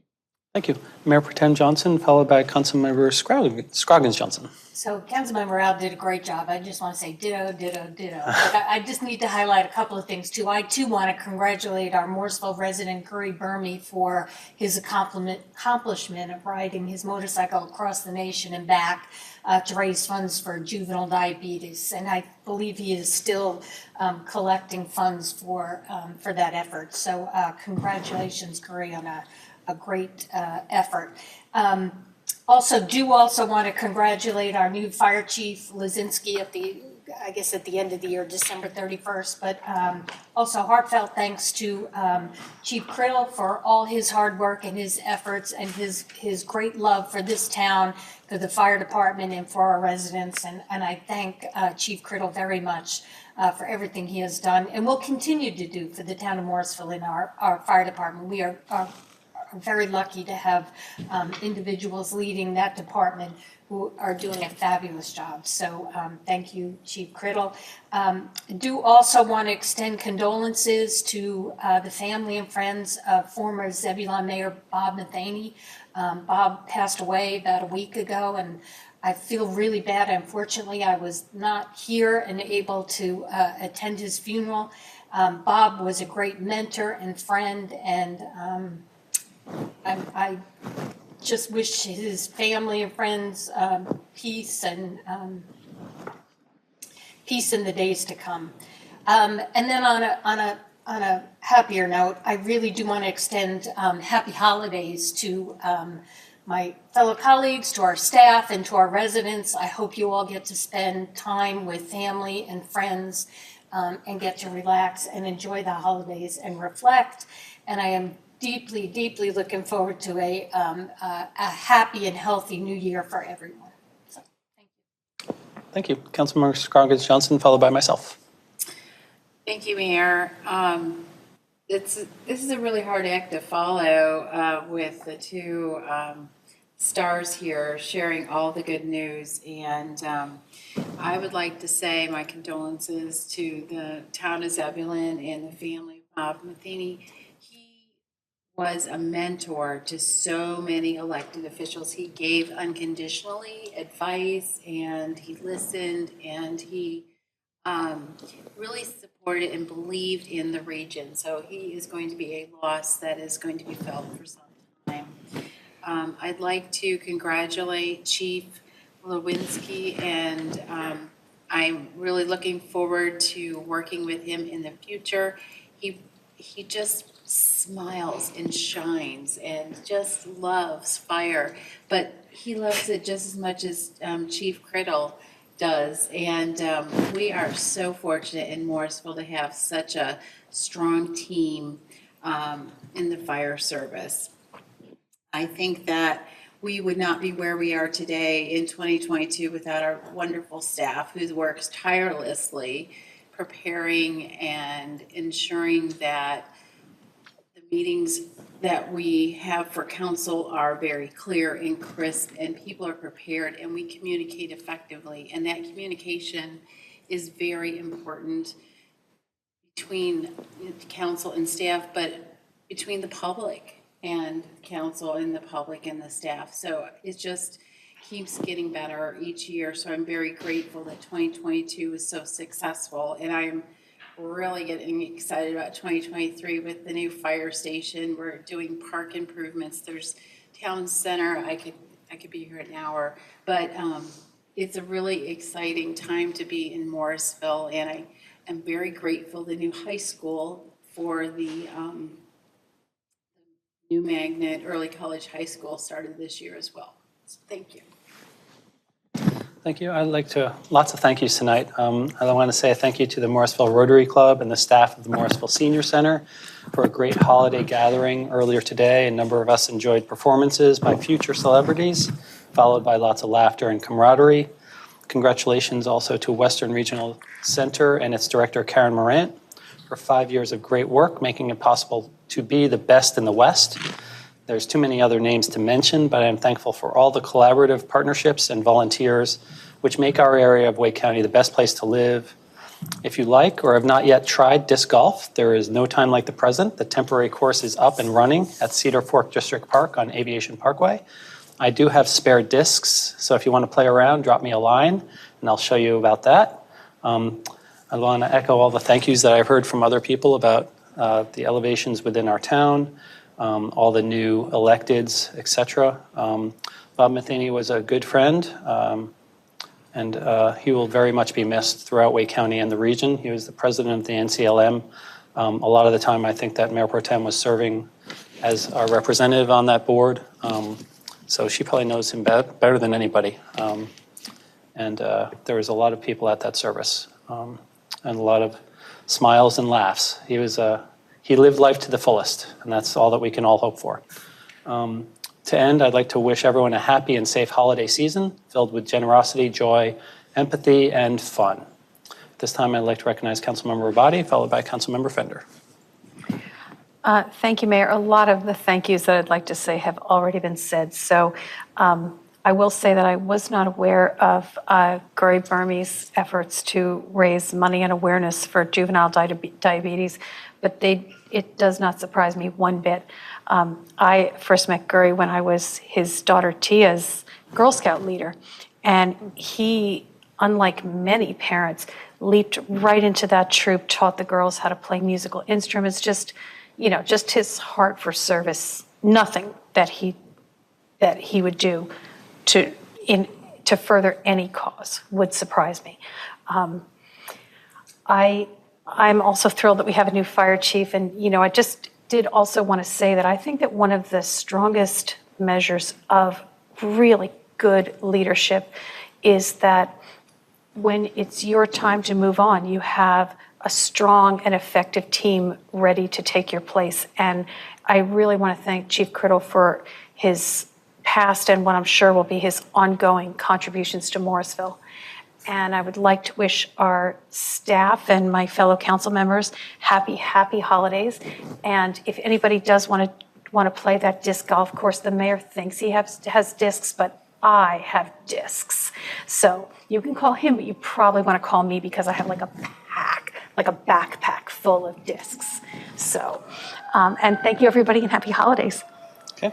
Councilmember Fender above the fire trucks. Well, I can be really loud when needed. Just want to wish everyone happy holidays and Merry Christmas and have a safe, peaceful, Happy New Year.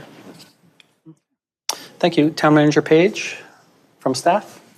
Thank you, Mayor. Just two quick updates is one, to make you aware of a grant opportunity that we have received. It's a Greenway grant. You're going to hear a lot more about this at your January meeting in bringing you forth a resolution of support. But we've pre-applied because of deadlines. It has a small match that we would have the resources to. Typically, that's something we ask for your approval before.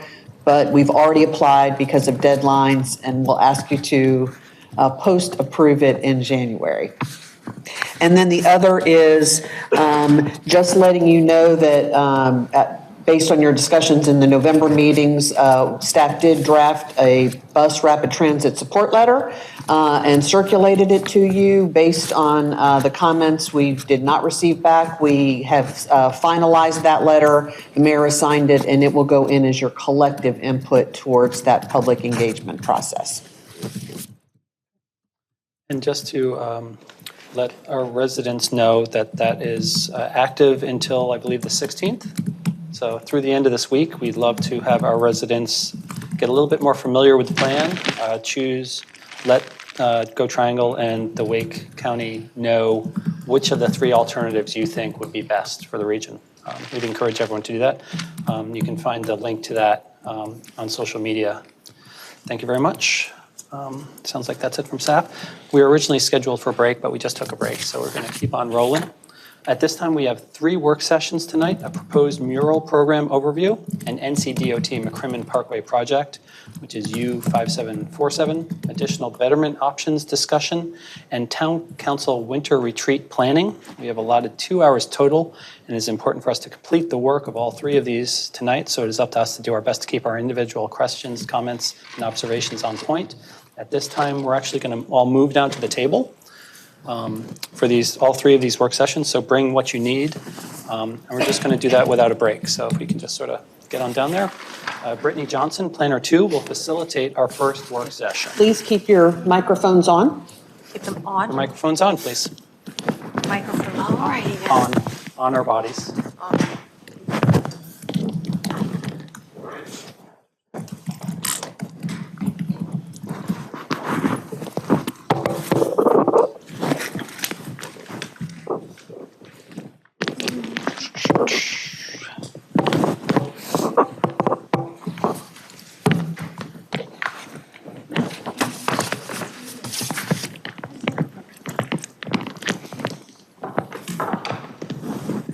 Oh, okay. Yeah, go for it. Let's move it along, people. Maybe just misunderstood. I'll go here.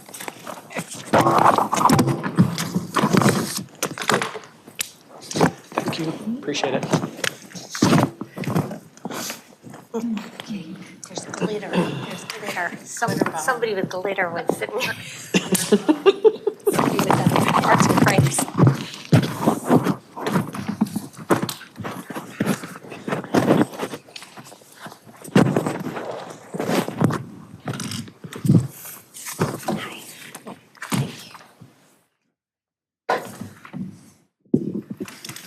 Okay, the floor is yours.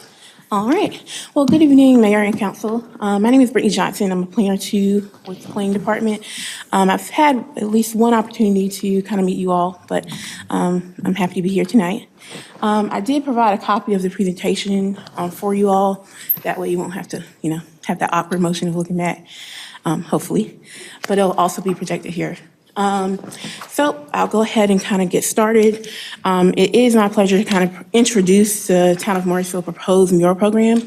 I have a lot of information here for you all, so I just ask that you hold your questions until the end. Hopefully, I'll answer those questions along the way.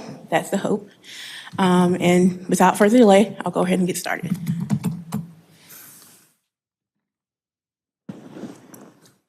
To provide some background, the proposed mural program is one component of the future Morrisville Public Art Program. The mural program is envisioned as a pilot for the forthcoming public art initiative. This presentation will focus on the proposed mural program. Just want to kind of set the expectation there. The mural program was introduced into the Planning Department's 2021-2024 Business Strategy Plan. Staff has since begun the process of researching existing mural programs and designing the framework for the proposed program. It is staff's intent that the mural program approval process will lay the framework for the future public art initiative.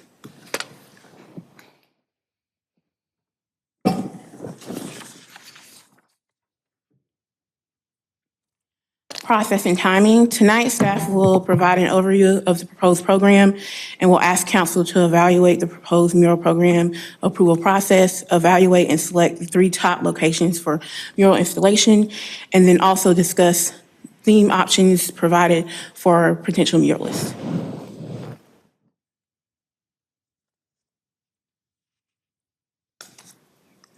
Now we have the mural program flowchart. This flowchart will give you kind of background from research all the way to implementation. So we have 5 steps. The first step would be research. So we researched established mural programs. We assessed the approval framework and also assessed strengths and weaknesses of those programs. Secondly, we formed a multi-departmental mural program advisory committee that was consisting of staff from planning, public works, communications, and parks and recreation. So this is our current step, step 3, which is the framework development. We would like to establish a Town of Morrisville mural framework. So in order to accomplish this step, we would like to identify potential mural installation locations, design and approval process, and identify potential UDL amendments. Moving on to step 4, we would like to, it would be the pilot program finalization. This would basically finalize those details that haven't been discussed as of yet.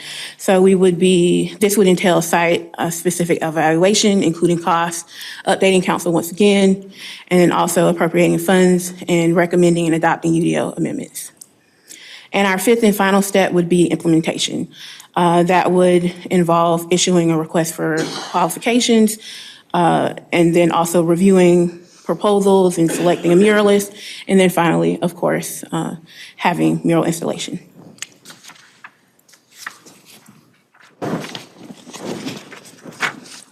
Now, a little about our research. So again, in step 1, we reviewed a couple of cities. So we conducted research on existing mural programs. 5 cities were selected for various different reasons, and we have various takeaways based on that research. The first city that was selected was Kingston, North Carolina. It was selected because it has a highly successful mural program. It was actually highlighted at the American Planning Association North Carolina State Conference. Their program really focuses on revitalization and improving cultural experiences while promoting dialogue around social justice and community concerns. The second city study was Durham, North Carolina. We selected Durham because of its robust mural program. The murals are reflective of their respective communities, history, sense of place, and a vision for the future. The third city selected was Greenville, South Carolina. I'm personally from South Carolina, but that played no part in there. But it was also selected because of its, thriving mural program, as well as giving some perspective outside the state of North Carolina. And for something, different about that one, all publicly seen murals are reviewed by their Arts and Public Places Commission. The fourth city selected was Garner, North Carolina. It was selected because of its comparable size to Morrisville, as well as the unique nature of their mural program. They have temporary murals as well. The fifth city selected was Raleigh, North Carolina. It was selected because of its extensive public art program. They include temporary and permanent public art structures, and it focuses on contributing to the vitality of the city. After evaluating the 5 cities, there were 3 consistent areas of evaluation across each city. It was approval process, areas of installation, and content.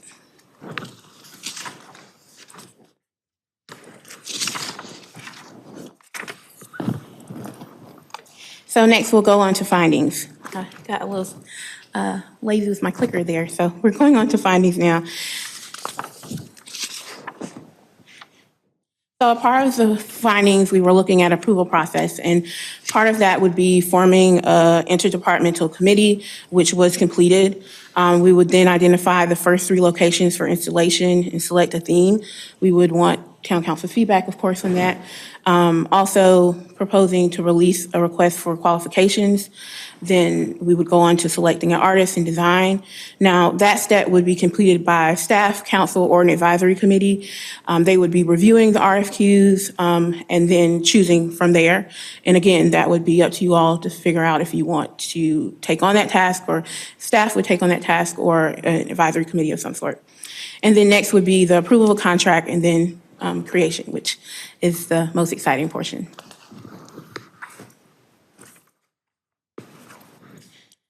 Now that we've kind of reviewed a couple of aspects about potential approval process, we can kind of look at those areas of installation. When considering areas of installation, we're kind of looking at, one, visibility. Are we going to see it? How will a lot of people be able to view this in this particular location? Proximity, its adjacency to other amenities such as greenways or recreational areas, which will give it a higher, more high visibility as well. And then also architectural relevance. So, when you're looking at addressing overhead doors or garage doors or those facades that may have less prominent architectural features. There are a couple of other additional factors that should be considered as well.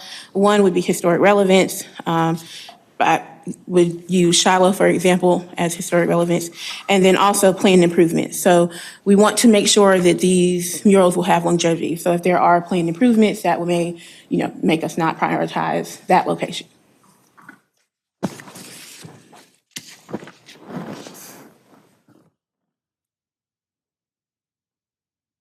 So when considering the potential areas for installation, we categorize those between town-owned properties and non-town-owned properties. To start out with the town-owned properties, there were 8 locations that were selected from a complete list of town-owned properties. The remaining structures consisted of maintenance structures and municipal structures, as well as the historic Christian church. Those structures were not identified as favorable locations due to visibility and suitability. So the 8 structures remaining would be the Morrisville Aquatics and Fitness Center, Fire Station 2, Fire Station 1, Morrisville Community Park Restroom Number 1, Morrisville Community Park Restroom Number 2, Indian Creek Trailhead, Shiloh Park Restroom Building, and the Church Street Restroom Building. I do have a couple of pictures as well, and you'll see them within your packets. Kind of review those locations. We're all well aware of them, but just to kind of refresh your memory, why not? So we first had MFAC, and then Fire Station 2. I did want to note about Fire Station 2, it could be impacted by the upcoming changes related to NC 54 widening project, so just kind of keeping that in mind as well. Fire Station 1.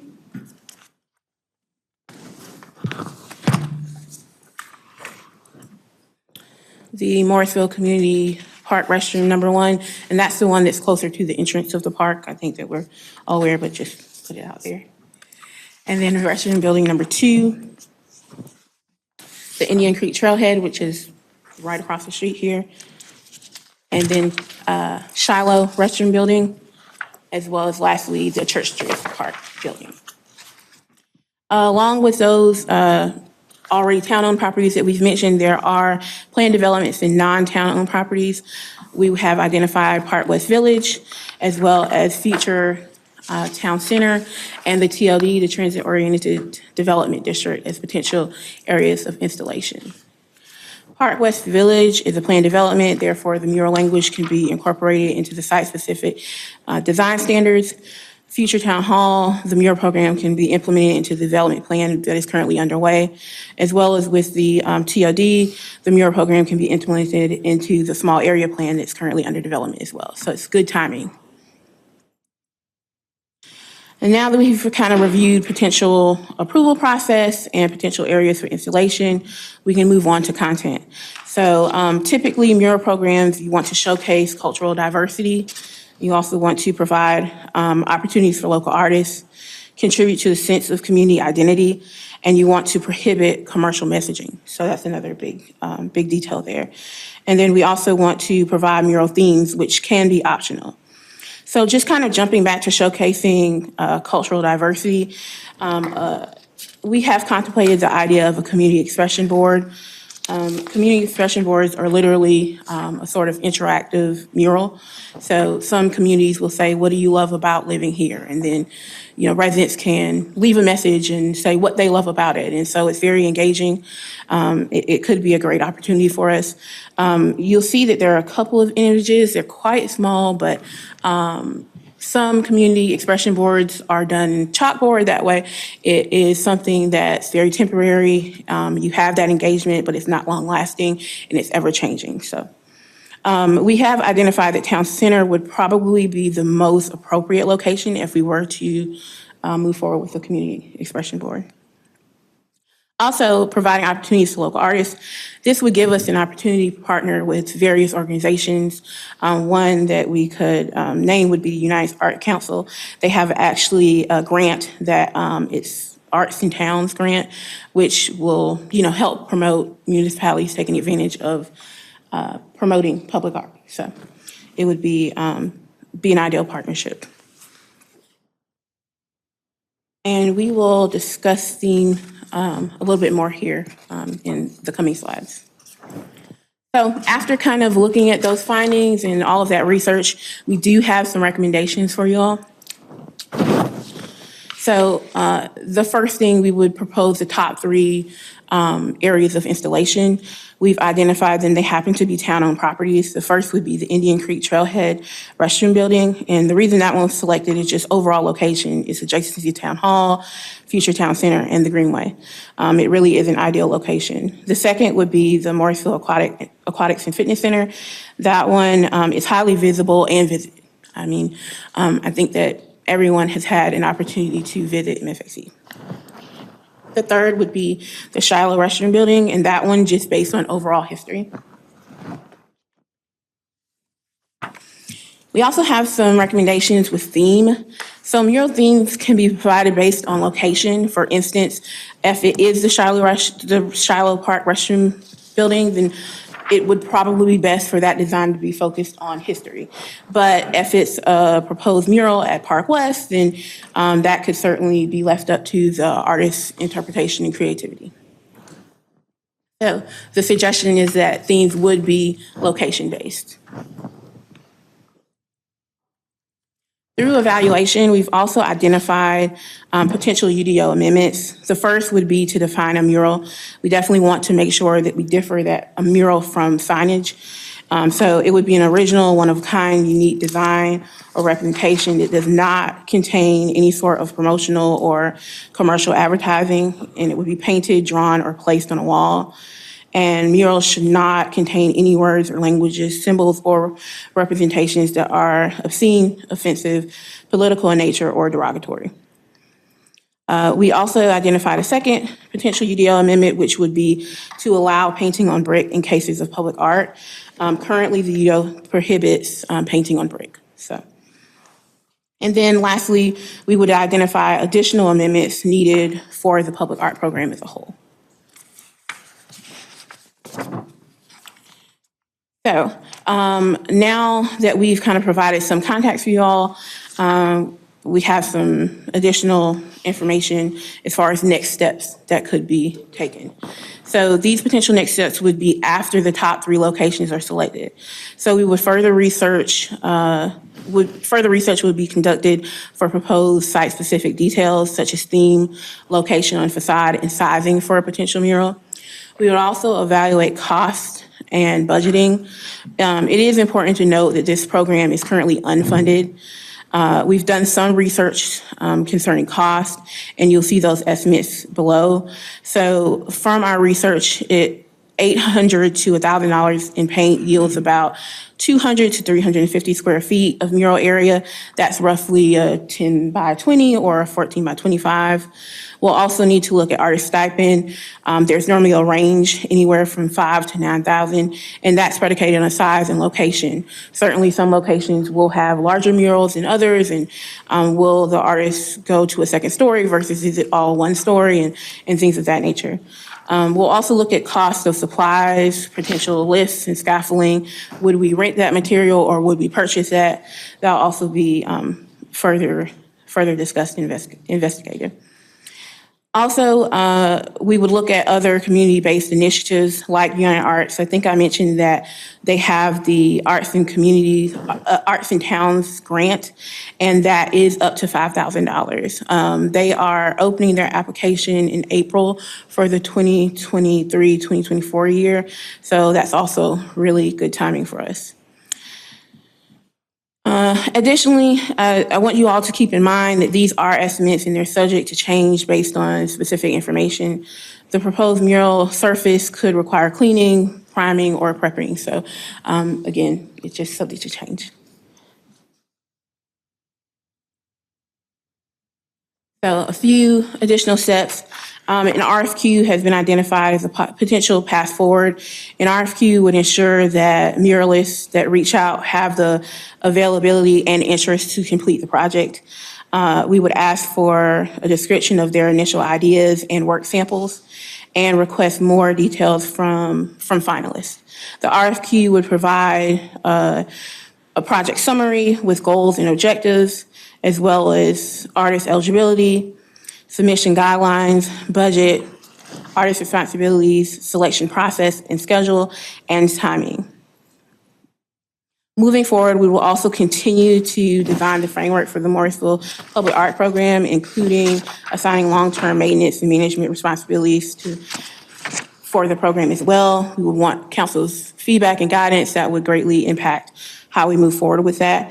As well, lastly, we would update the mural program outline so that we could present it to council in the future to receive additional review and approval. So now that I've kind of gone over that, I'm sure that you all have some questions for me. I have some questions for you as well. So I'll open it up to you all. I'm ready, I think. And so let me have it. You're great. Oh, thank you. That was great. Can I ask a question though? How come, I mean, I see that you have Indian Creek Trailhead, the restroom building, but did we consider Town Center at all as a potential space for a mural? It's a nice big flat surface. Yeah, so Town Center was. I mean, I'm sorry, I meant Town Hall. Town Hall? I meant Town Hall. We did not prioritize Town Hall initially, but again, you know, if that's something that you all would like to move forward with, that's certainly something that we can investigate further.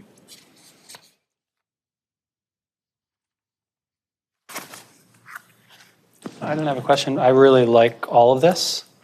I'd like to just keep it moving forward. The three that you've suggested, I think are appropriate. I have two other ones after that, but I think just making something happen right away, I think we can learn forward and really get this going. I like your timeline, that we have things actually happening in 2023. So I'm very much in favor of everything I see.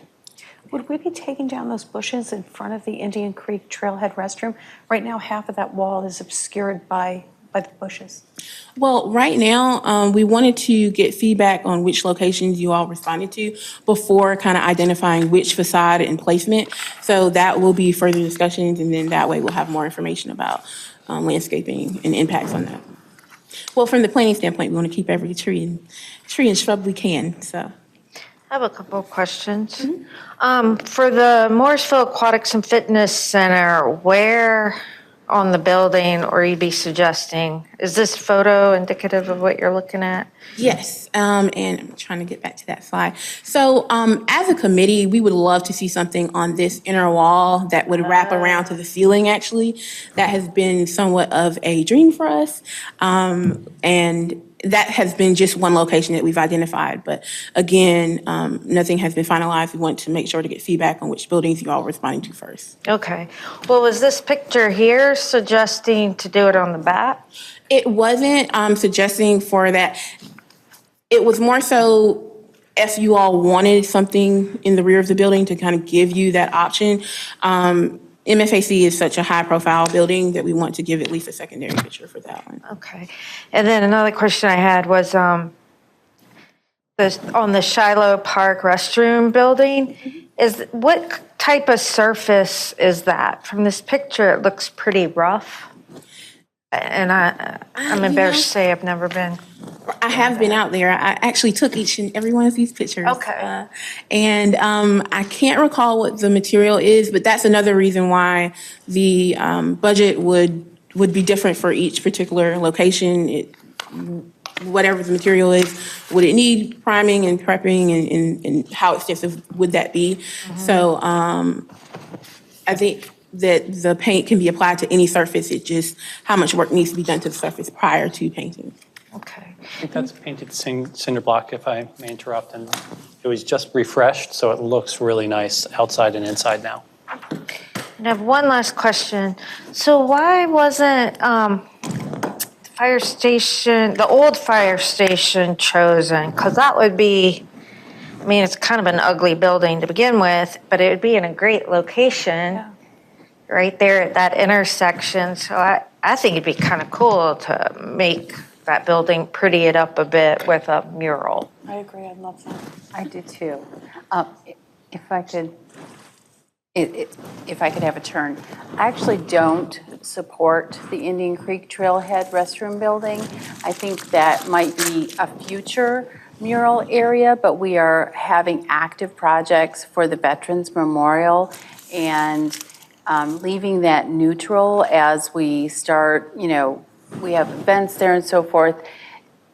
Let's leave that until we have more experience with the mural program, and then the town center is coming online. That's a really good place for a mural.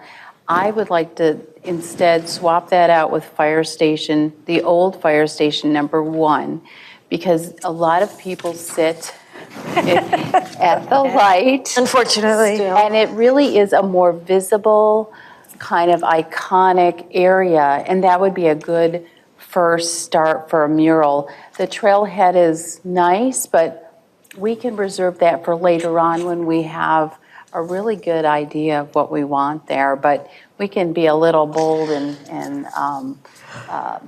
insightful with livening up that old fire station, because we used to have a building next to the Pew House, Ben's Bargain Barn, and it was this gray building. And the reason it was not so attractive is because it was originally the back side of a road. The front side of that building was another location, and we were actually looking at the back side of the building. But to make this old Fire Station 1 one of the first rollouts would, I think, make Morrisville a little bit more interesting. And there will be a lot of both residents and non-residents seeing that on a regular basis. So that visibility is key. Right now, it's a little bit of an eyesore. Right. We'll make it a little more intriguing. Yeah, I agree with that. The Aquatic Center does fulfill, for me, that same both residents and non-residents and highly trafficked area. And then the Shiloh Park, as we know, is very active for our community and for visitors, because there's cricket is frequently played there, and there's a lot of good sporting activity. So, and there's the history tie-in. I love that you raised that. We can really kind of highlight the Morrisville history. So I like that as well. So. All right. Well, that sounds great. We can definitely investigate fire station #1 and kind of gather some information for you all on that. The only concern I have about the Aquatics and Fitness Center is that it seems like that, not the building, obviously, but that location on the building, I feel that I'm wondering if the mural wouldn't be kind of tucked away and sort of hidden, because you're coming toward the Aquatics and Fitness Where Center. the driveway is? You're literally going past the mural when you're coming that one way. Well, I think it would be more geared toward people coming into the building. Yeah, I could see it. You could make it like you're walking into an aquarium. I mean, you could make it so it ties into what the facility is. I was also thinking that maybe we could tie in that front-facing top area, like that strip. I think that would be really cool, too. I think that you could do something, Yeah. and I agree with Donna. I think it would be more for those that are walking in. Yeah, I could see that. I agree with the old fire station on Morrisville Carpenter. I think that's ripe for something for those that are driving by.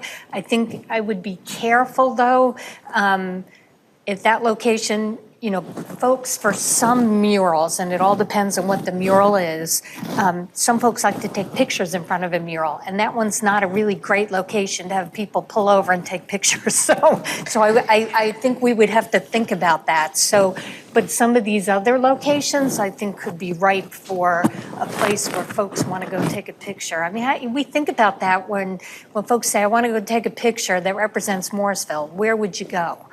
A mural would be a really nice spot. Do that in Raleigh. Yes, for sure. And so we could have something So no like that. angel wings on Graduation the fire pictures, station. Graduation picture, you know, whatever. You know something, though? I mean, actually, Liz, that's a really good point, but the fact is that there's a case to be made that there's like parking right there, and there's, depending on where in the building the mural was, that could be a lovely place to take pictures. And, you know, without it being like without there being a safety issue. Yeah, I'm not saying it's not possible, but I'm just saying I think we need to be careful of that because that's not a great intersection as it is. So let's not add another safety issue. Complexity. A complexity, yeah. I understand why we're starting with town-owned properties 100%. I get that. That's under our control and that's something we can do.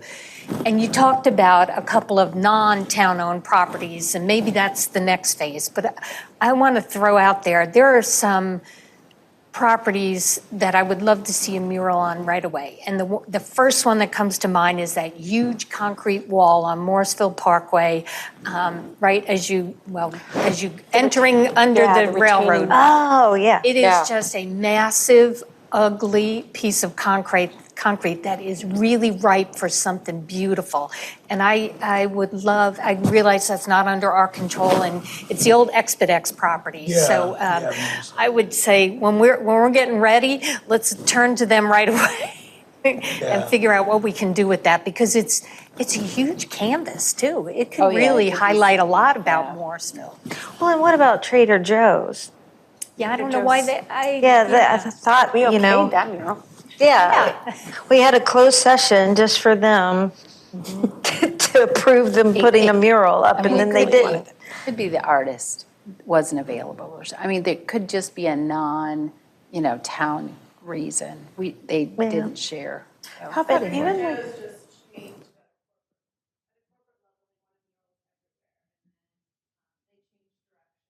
Oh. Aw. So we just missed it. Yeah.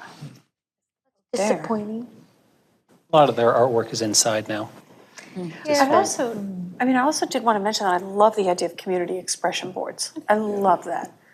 And especially if they're chalk, I mean, then, something offensive goes up there, you just hose it on down. Well, that's one thing I was going to ask about with that is how have other towns addressed that to prevent something offensive being drawn or written up there? Yeah, that's the thing about community expression boards. They are there for engagement, and you don't know what kind of engagement you're going to receive. But if we were to do something like chalk, that's something easily remedied. I've been joking about that myself. Well, if it's at Town Center, then it's right behind us. I can go back there daily and take a look and see what we have. But just, that is a concern, though. You know what? I thought of that too, but I'll bet you the community will self-police that. Yeah, if you saw something that you'd erase it.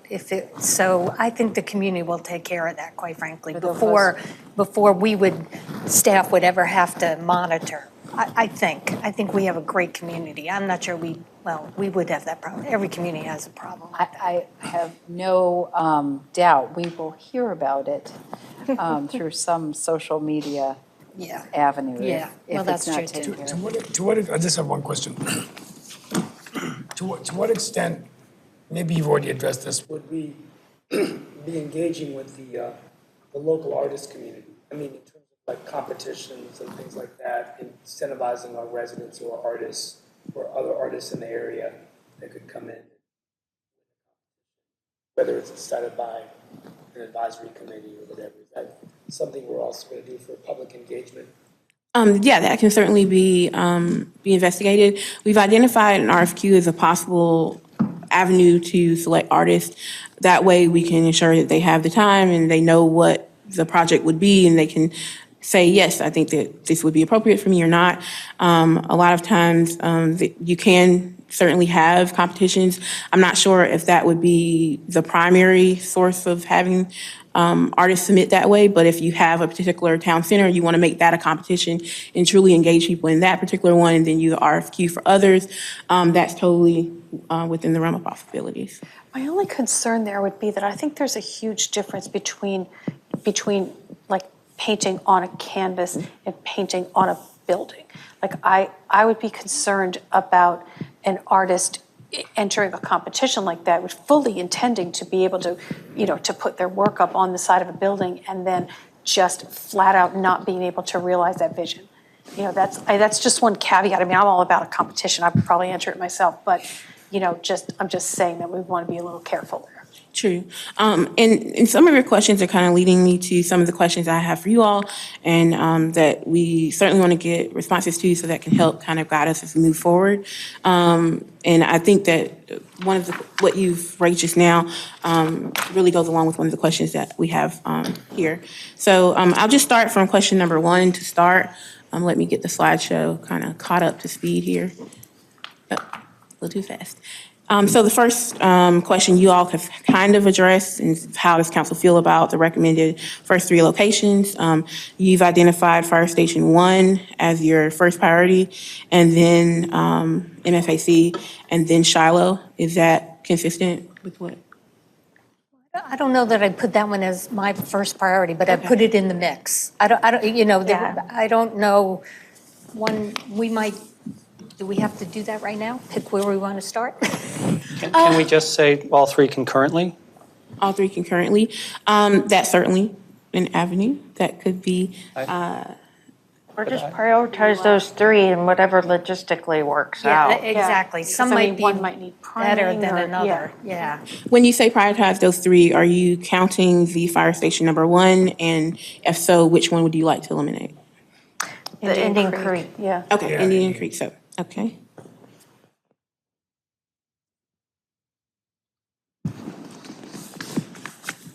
Would it be nice, and maybe I'm thinking a couple years ahead here, but it would be cool if, like, when we dedicated the Veterans Memorial, if we had some kind of like associated artwork on that Indian Creek trailhead. Like, that's the kind of thing I would like to see us thinking about. Yeah. That's why I wanted to pause, Yeah. because we haven't figured that space out Yeah. yet. Second question, is council open to themes being provided based on location? If so, would theme selection be evaluated by staff, council, or an advisory committee? So kind of a 2-part question there. I'd be fine with staff doing it, or an advisory committee made up of staff. I think otherwise it'll just take too long. And you've already started on that. I think you've already talked about how the history up at Shiloh, I think that's perfect. That should be a theme there. So the history of Morrisville, the diversity of our community, I Like think. kind of an overarching theme for all the murals, and then location specific. Right. Like, I also like to emphasize diversity, inclusivity, welcoming. Yes. Right. Yes. That should be like As a general the theme. shared theme, and then we could have location-specific themes. Like I said, with the Aquatics and Fitness Center, there might be some theme for that fits better because of the use of the building, I don't know. It's all about And welcoming. Right, and welcoming you in. And I agree, I'm happy with staff helping us come up with themes. I think that's fine. I'm not sure I would throw an advisory committee in the mix right now. That's for number 3. I've got some thoughts on that too. All right, so just to kind of circle back, what I've heard is to prioritize history and cultural diversity as a overarching theme for all murals, and then also if those particular locations identified have some sort of history that we would like to showcase as well, to make sure that that's identified within the context of the mural as well. Okay. You got it. And then also staff would be utilized to evaluate theme. Yes. Okay. So moving on to question number 3, would council like to select the final mural design, or would council prefer the selection be staff or advisory committee? So would you all like to have input on the final selection process for design? Or I know we were talking about theme, but this is more focused on design. What do you all feel about that? We like weigh in on the top 3 or something, or? Knowing this group, the answer is yes, okay? Yeah, I was. But I would also like to have the Park and Recs Committee have a first pass and provide feedback, and then the council. That's a good idea. Yeah, I think this is a good fit for the Parks and Rec. I even struggle with, do we need an arts kind of committee? And I think in time, we probably will need one. agree. I'm not sure we're there yet. And I agree. I think because this is so new and so different, I think I would feel comfortable if we kind of weighed in. I'm not sure we always need to. But the first couple, yeah. Okay. Make sure we're doing this right. All right. So with an RFQ process, we would likely ask for potential mural ideas, not finalized from potential muralists, and then also work samples. Would you be okay with the Parks, Recs, and Cultural Resources Advisory Committee weighing in on and compiling and I guess getting a top 3 for you all, and then having you all come back and finalize from the top 3? Yes. Okay.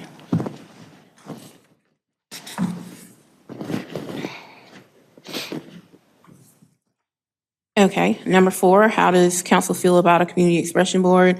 Just to reiterate, community expression boards provide a wonderful opportunity for public engagement, but they are sometimes difficult to control and regulate. But consider the possibility of something temporary like chalk.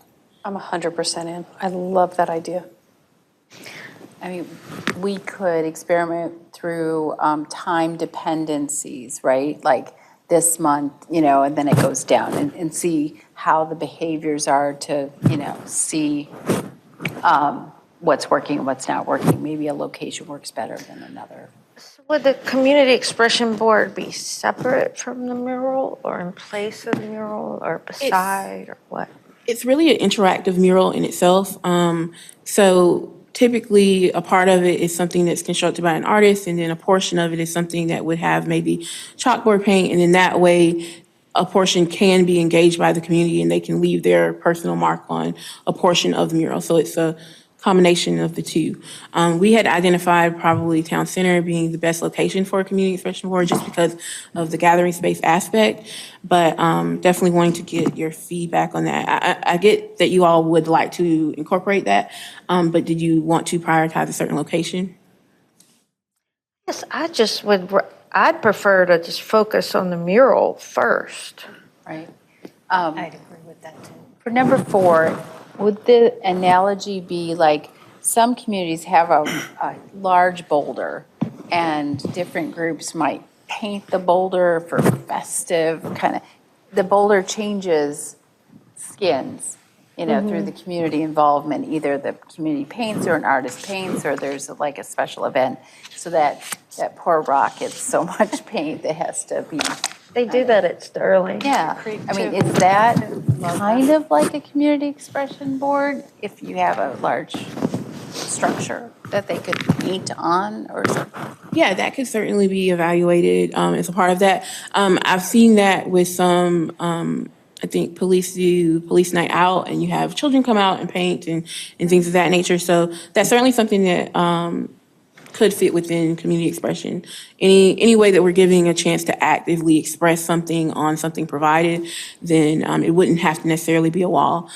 So yeah, I think that we want to do a little bit more research about that, and I could probably get some more information for you all regarding that. What I'm hearing though is that the community expression board would likely not be one of the first 3 murals. Is that? I don't think so. Okay. No, that's not what I'm thinking. Yeah, and that one I'd love to see happen in parallel. I was going to mention boulders. A lot of the elementary schools, for example, they wish each other happy birthdays. So that's less an expression board and more of a thing that the town maintains and lets people do it for a contribution to a nonprofit or something like that. So that would be one way to do that. About the expression board, a chalk one, I thought maybe Morrisville Community Park bathroom number 1, close to the entrance, has a nice wall that faces the playground. So that might be a space for people to do first touch at an expression board and just share some ideas. And I think a lot of kids would do it there, which would be a nice extension of the playground. And it's a flat enough space. I don't actually think that any of the first 3 that we've identified would make great community expression boards. You know, I think they're either too far removed from like a place that people congregate or stuff like. I think that it'd be better if it was like part of a wall in town center if you were going to do that, like something like that. I think the expression boards are a separate path. Yeah. But keep the murals going. Yeah. I think we'd love to see 3 murals as soon as we could on those 3 locations. Although I do see TJ's point, and it's right there by that playground and the pavilion. Yeah, that one's fine. That's not one of the first 3. Right. No, it's not. So That's a great location, yeah. Right. And I don't know what's going on with that building to begin with, but looks like an airplane hangar. It needs help. It's always needed help. It needs some color. I think there's a story behind We're going to this. slap a mural on There's every gotta building in the be. town that we don't like. All right, great. So I have a few more questions for you all. Question number 5, is council interested in amending the UDO to allow painting on brick if approved through the town of Morrisville potential mural program? Yes. Yes. Oh, resounding Straight yes. on there, yeah. I'm a yes there too. But can I ask a question? So it doesn't have to be painted on.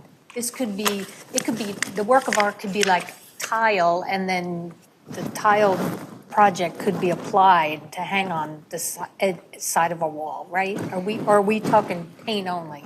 Well, for the mural itself, now mosaics could be utilized when we come to public art.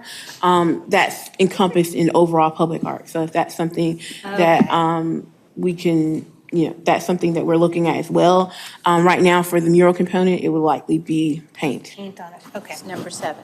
Okay. Yeah, I got a couple things for number 7. For number 7. Okay. So we got a yes for number 5 there. Number 6, how does council feel about private mural installation being limited initially to planned developments such as Park West Village, Future Town Center, and the TLD? Yes. I'm a no on that. What does that mean? I don't want to limit it to those areas either. Yeah. Do you want to limit it to these areas? I don't. So This is like a pilot program proposal. I want that big concrete wall done. That would be my priority when it comes to private. I guess the question is, if we're going forward with this, does that mean that they could put something on that wall without us Right, by having any right. influence? Is By that what you're right. saying? That we lose control if we don't limit it right now? Well, that's not necessarily the case. Moving forward, even with the private properties, we have kind of thought that it would still go through the entire process. So there would be oversight to make sure that there is not commercial messaging, and to make sure that it's being controlled in the manner that would be allowed through the program. But again, I did want to reiterate that question 6 is really saying that initially we would limit it to these locations. It wouldn't be, forever or anything like that. But if you all feel strongly about opening that up to other properties initially, then we can certainly look at the possible next steps for that. Yeah, I wouldn't want to limit it. I mean, the town center and the TOD district are going to be a few years a couple of years And they're down going to the be road. special and unique anyway, frankly. Yeah. I mean, murals can augment that, but just like not having murals in the other areas of town isn't going to, I don't think that's the way to go. I mean, there may be a place that we haven't even thought about. And then places like Mayor Pro Tem was talking about. So clarification question from me, Brittany. Is it because these are planned developments that we would still have some guidelines and controls that could be done now versus with other places you have UDO amendment processes to do? So that's the difference of now versus later for other private properties and council's control and oversight over those. Planned developments are considered differently than just other private properties. Oh, so you're saying, do we want to make UDO amendments for all private properties right now? I think that's a subsequent step that Brittany's going to talk about. That takes time, as you know, a UDO amendment process. Right, these are quicker wins. Anything that keeps it moving forward fast. Okay. For me. Well, if the goal is to make sure that we're moving forward as quickly as possible, I think that limiting it to the areas identified would be best. And then always keeping in mind that as we're coming up with these, with the process and having the policies drafted, that we are thinking in the future that we want to open it up townwide, so. So yes to number 6 for me. Yeah. Is the big concrete wall close enough to Park West Village? If Liz, y'all you're tell gonna me go it's out there close with- enough to Park West Village. You're going to go that out it there can with be a paintbrush tomorrow, Liz? I mean, I'll help. Yeah, if they're willing to let us, I think that get we some would spray bend over paint. to let them do something nice there within our process. Just keep that one in mind. That's all I'm saying. Because I'm going to talk about it every time we have this conversation. And this is going to make us all give in eventually, so bring it, yeah. But I do think number 6 makes sense as its first step. I'll just mention, you've got a property on the market, and I don't think you're going to have people willing to do that as they're marketing that property, that specific property. What? The Expedex property, the big concrete wall. Oh, Right. some of the site plans even. Right. Yeah. Do away with So that here wall. comes number 7, it's exciting.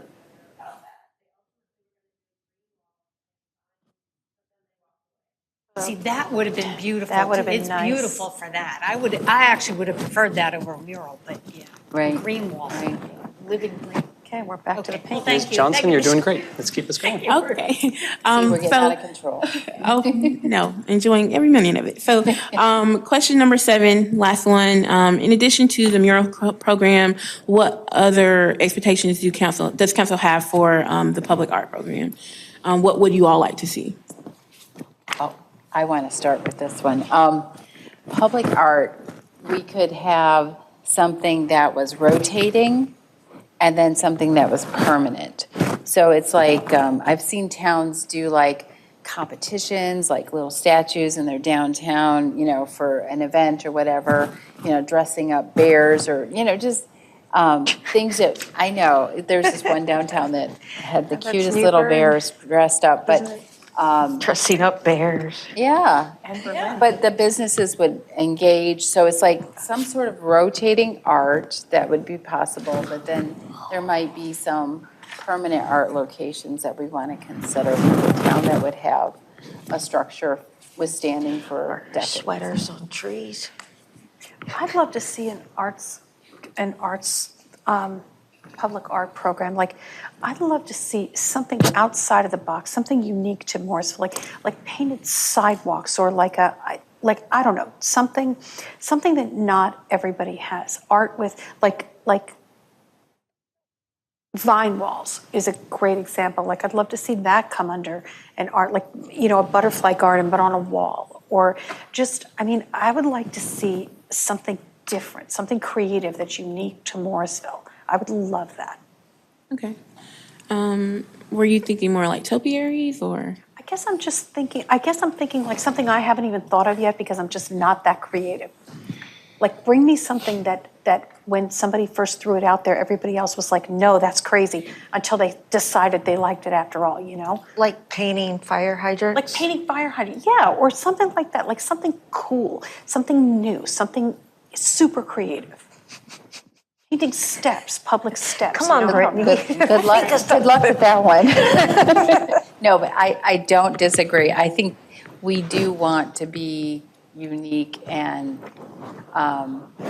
when you have a picture of the town, you see some of this unique art, you're in Morrisville versus we don't have that right now with a lot of our publicity photos. We have very few buildings that we include. So it'd be fun to have art too. I agree with everything everyone said. That the painting of the sidewalk, that's unique. I mean, you can even paint games. Paint like what's the thing with you, the numbers? Hopscotch. Thank you. Well, you know what I was thinking though was like around Diwali, like, you know how people they decorate like their stoops? I was thinking like, what if in that long stretch of sidewalk in between the library and town hall, like what if families just came out and did each family took and did a little mural out there, find a space of sidewalk and put your mural there. I think that would be beautiful and would be something we would talk about like all year. Would that be permanent or would it be just No, you during could do it in Diwali? fall, yeah. Or sand art. Sand art is amazing. So I've got to think about Diwali. What I'd like to see is some temporary art, like, and I know Carrie's doing it right now with light structures. They're putting these light structures up, and I've been to gardens, like even the J.C. Ralston Arboretum in Raleigh had a light show recently at night where they installed art. And you came at night to see it, and Wendell's doing that too. It is I didn't go to this one, but I went just recently. I went to Longwood Gardens in Pennsylvania that had a light display at night, and it is beautiful. I did not understand how pretty it was going to be, but Diwali. We talked about the fact that Diwali, the festival of Diwali, is the festival of lights, and we did it during the day, which is fine. That was really good because we had entertainment. But what if we had some kind of light show down Town Hall Drive where we displayed something? I'd like to see some kind of whatever is relevant to Diwali. I can't think of what that light structure would be, but I'd like to see something like that. So yeah, temporary art like that would be fabulous. Rotating, that temporary. fits into the town of Morrisville that others aren't doing. At a time of year that others aren't doing it either. Christmas is easy, but I'd like to think about it at other times. The other thing I'd like to do is incorporate art in our parks and our greenways. We need more benches on some of our greenways. So the benches could be pieces of art, quite frankly, that you even sit on, and they can be incorporated into, nature. And they can, I've seen benches that look like, they're made of like twigs, and they don't have to be real twigs, but they look like twigs. So they fit into the surrounding area. That's art to me. They can, leaves, whatever. So, and even playground equipment that the kids play on, I'd like to see that incorporated in this program too. There's a way to do that, to have art and yet have it be where kids can climb on it and play on it and pretend on it. And street sculptures are another thing. They can be permanent or temporary, quite frankly, but there's all kinds of sculptures. There's bears, there's all kinds of artwork that could reflect Morrisville and be out there somewhere. And right now I keep thinking about Town Hall and our town center. That's the appropriate area, but it might be It's beyond. incorporated in other places. That's great feedback. Some of what you all have mentioned, I've seen some iterations of things in other communities. I know that Greenville, South Carolina, they do where it's a competition for school children, and their art is incorporated at their bus stop. So that could be something with Smart Shuttle, a partnership there, or I'm hearing that we want to have rotating and permanent things to celebrate cultural diversity and commemorate different recognitions of holidays and celebrations, as well as incorporating some interactive type installations that could potentially be utilized for play or to imagine yourself in a space. Light shows are certainly a part of public art, different sort of outlets, and we'll definitely be looking at that further and providing more information for you all with that. Let's see. I think that those were the main takeaways. I have a few other notes. We'll we'll definitely work on gathering more information on that for you all, and hopefully come back with something that you'll be happy to see. Those were my questions. That kind of concludes my part of the presentation. And it was definitely great to kind of have the opportunity to meet with you all in this setting.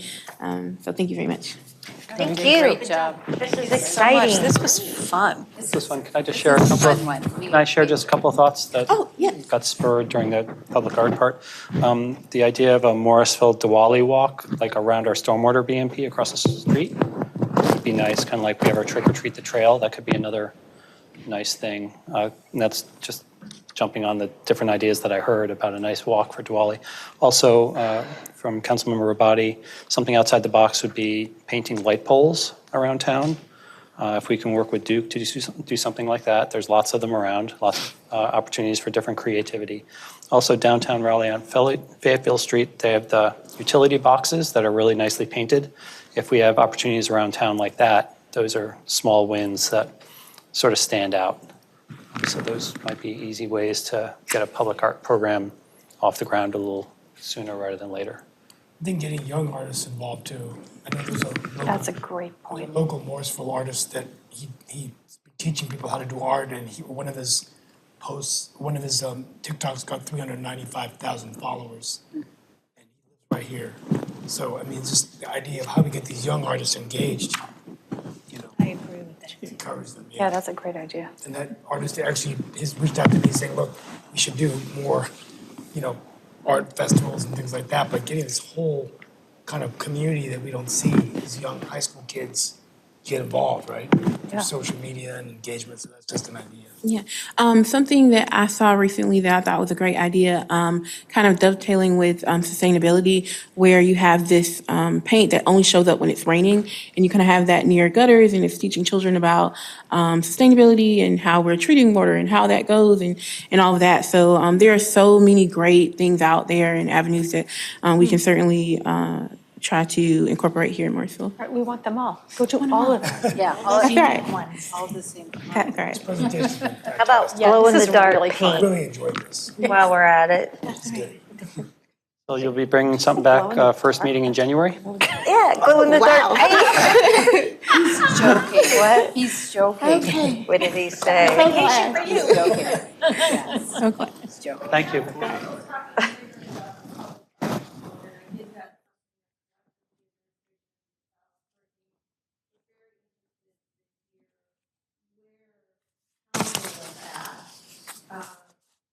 It sounds like you're talking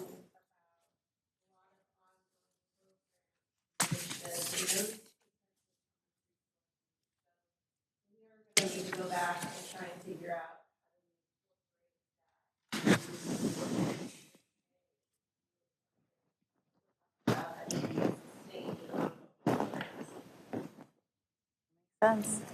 There's a lot of excitement around the table. I think there's interest.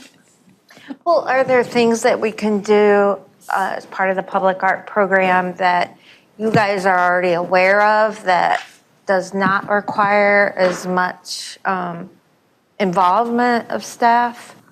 Are there other things that we just haven't talked about yet because we don't know?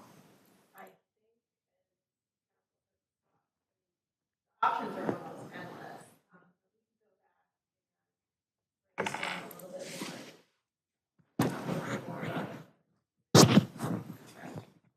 Okay.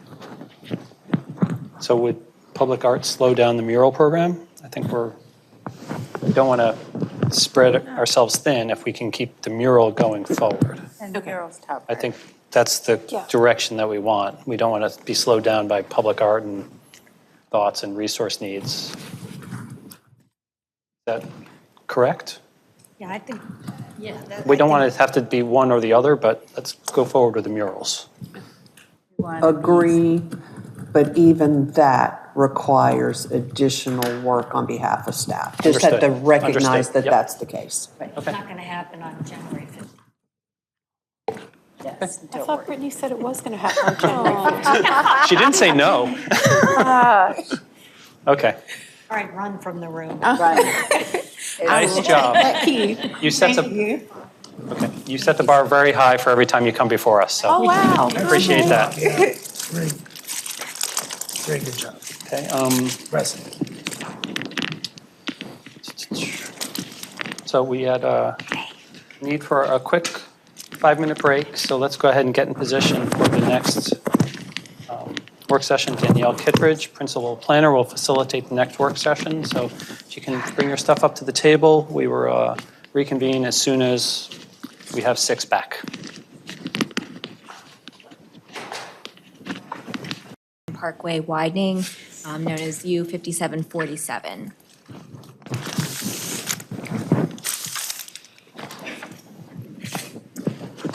Just an overview of this project. It is a widening from 2 lanes to 4 lanes from just west of Davis Drive to going over the railroad tracks and NC 54 connecting up with Perimeter Park Drive. There'll be a flyover at the railroad tracks and NC 54 and on where Davis Drive and McCrimmon Parkway intersect. There will be significant intersection change improvements there, what's known as a continuous flow or displaced left-hand turn lane. I often describe it as a half a diverging diamond. So there is some, on either end, some significant changes happening. This project is looking to start construction in FY24, and it'll be about a year and a half to 2 years to complete construction.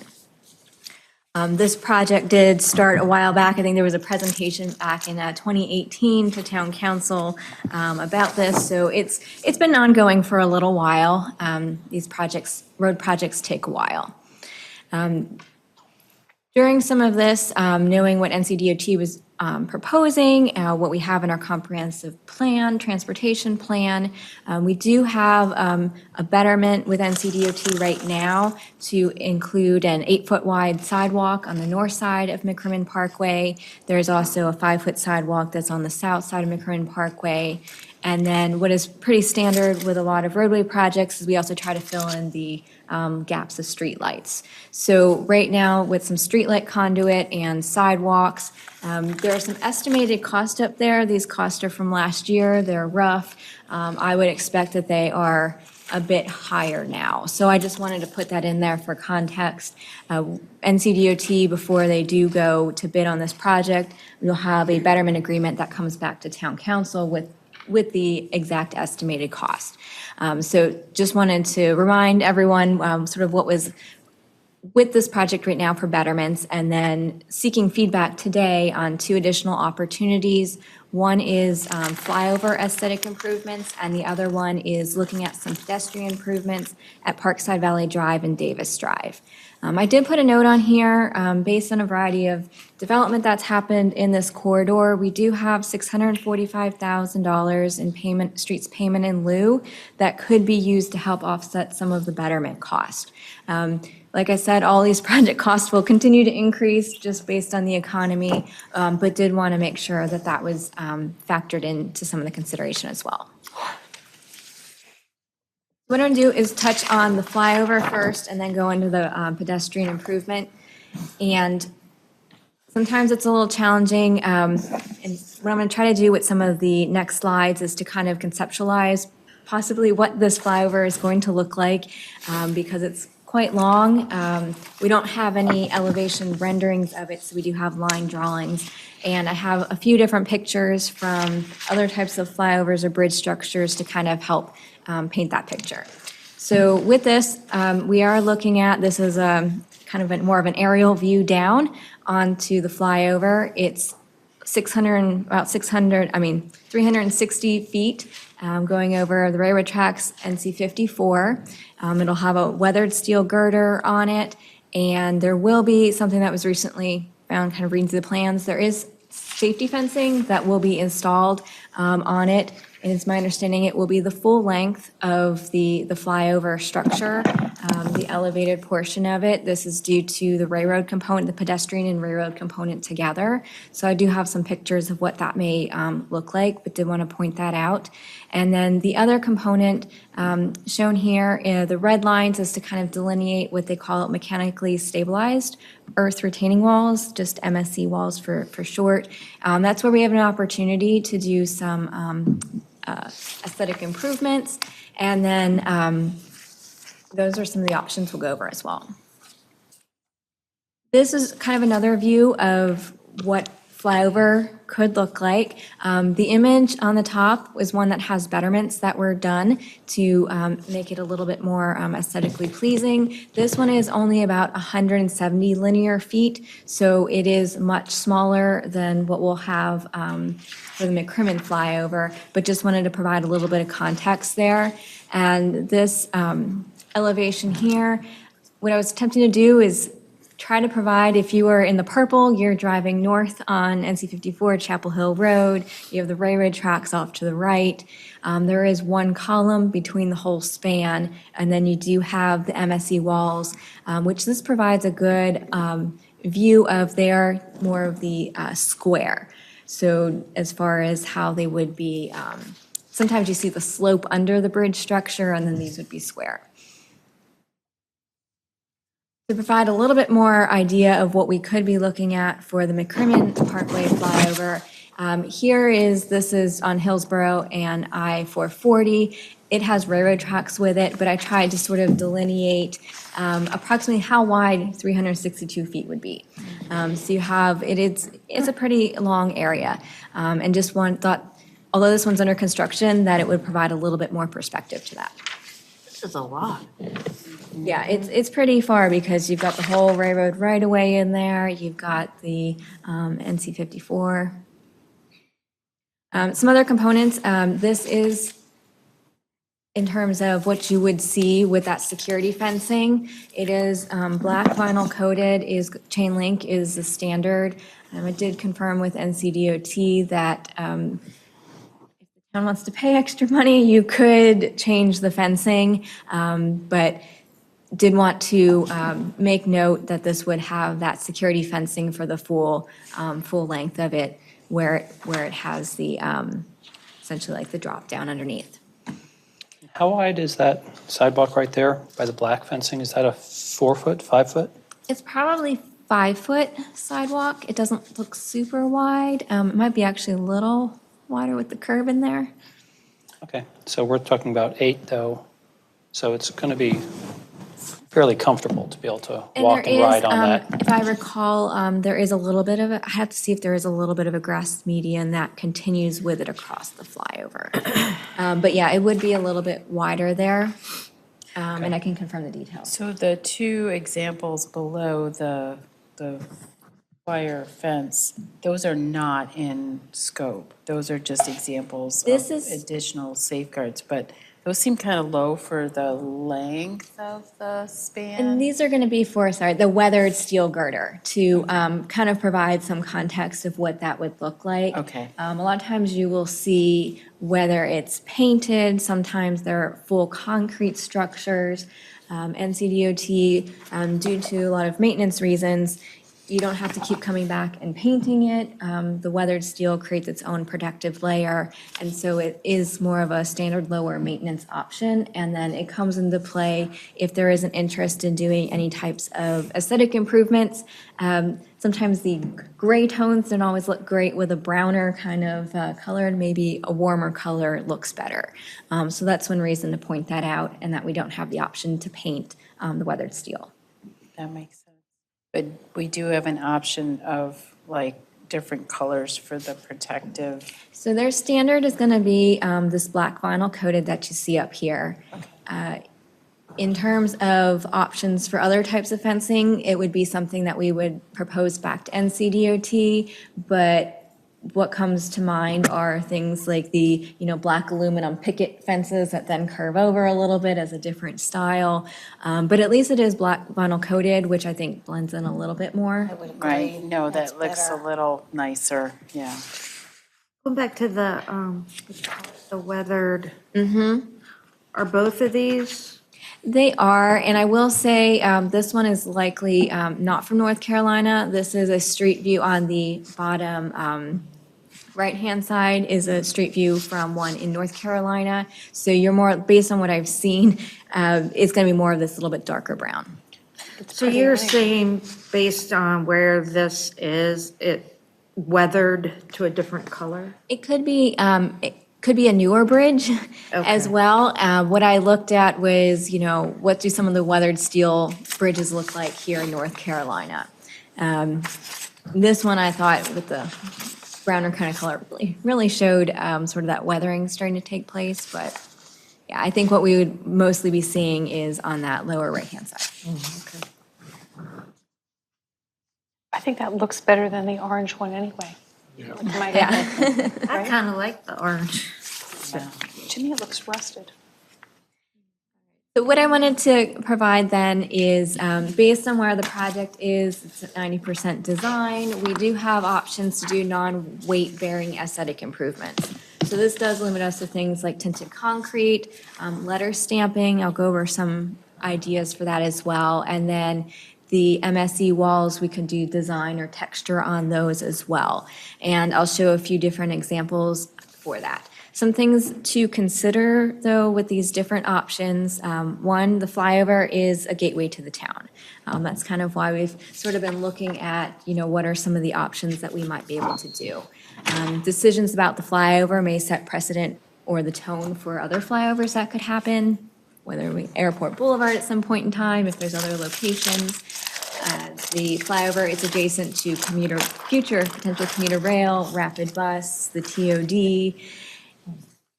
And then aesthetic improvements, they increase the town cost, and they may also have potential future maintenance cost. One of the things that I was asking with NCDOT is, we decide we want a certain texture on the MSE walls. What happens if there's damage to it? What's the cost to the town? In that case, there would be a maintenance agreement, and the town would likely be responsible for anything beyond what the basic cost would be to repair it if it was their standard gray, smooth texture. So just keep that in mind as well, whether, there's small little things they go out to repair, or they nickel and dime for every little thing. There would be potentially some maintenance costs to the town in the future. Generally speaking, though, MSE walls are pretty low maintenance in the term of you're not having to go out every year and do something to it. Danielle, I want you to know I'm absolutely not making a joke. But if we just went with the smooth wall, would we be prohibited from putting a mural on it? I'm sorry, I know it sounds like I'm making a joke, but I'm really not. No, it's the NCDOT does have a public arts program in which the town could a policy in which they could submit for different things at the town's expense. We want to do X, Y, and Z, and they have guidelines and a process that it goes through for review. But there are opportunities, whether it is, however, something decorative applied or painted or some sculpture, how it applies specifically to this location, but there are opportunities out there. Because if we don't, someone will. I because I go under the bridge, the 540 bridge over Church Street, and there's all sorts of graffiti. Little Drive, same thing. Yeah, that one too. Yeah, graffiti's come up a lot in conversations with staff as well, and some of the feedback I got from NCDOT is they have found that more textured surface sort of tends to deter people from putting graffiti on it versus just the smooth surface, and that there are ways to apply some, I'm calling a treatment that will help graffiti removal be easier. I think it just depends on the circumstances, and it would probably be a cost to the town to have that applied as well. But those were some of the feedback that I received. Yeah, and so this is, what it's trying to do on this slide is really the do nothing, no cost option. And I realize the one on the top is under construction, but it gives you an idea of the smooth MSE wall here and kind of just the squares. And then the bottom one had more of the weathered steel girder on there. So just pretty much your do nothing option. What we could look at too is different faux stone options. There's two on the screen here. One is more of a gray tone, one is more of a brown tone with some different color variations in there. So that's the option as well. You can see they are, blocky in style because the MSE walls, they're able to design, and just have that they're just pretty much concrete squares that they stack together and have some flexibility to the design on them. This is more interesting to me because I'd like the idea of these not being graffiti friendly because it is such a very high volume traffic area. We're going to have two of these. We're going to have this McCrimmon flyover and then we're going to have the airport flyover. So we really need to think, how do we want both of those structures to appear as you're moving through the town?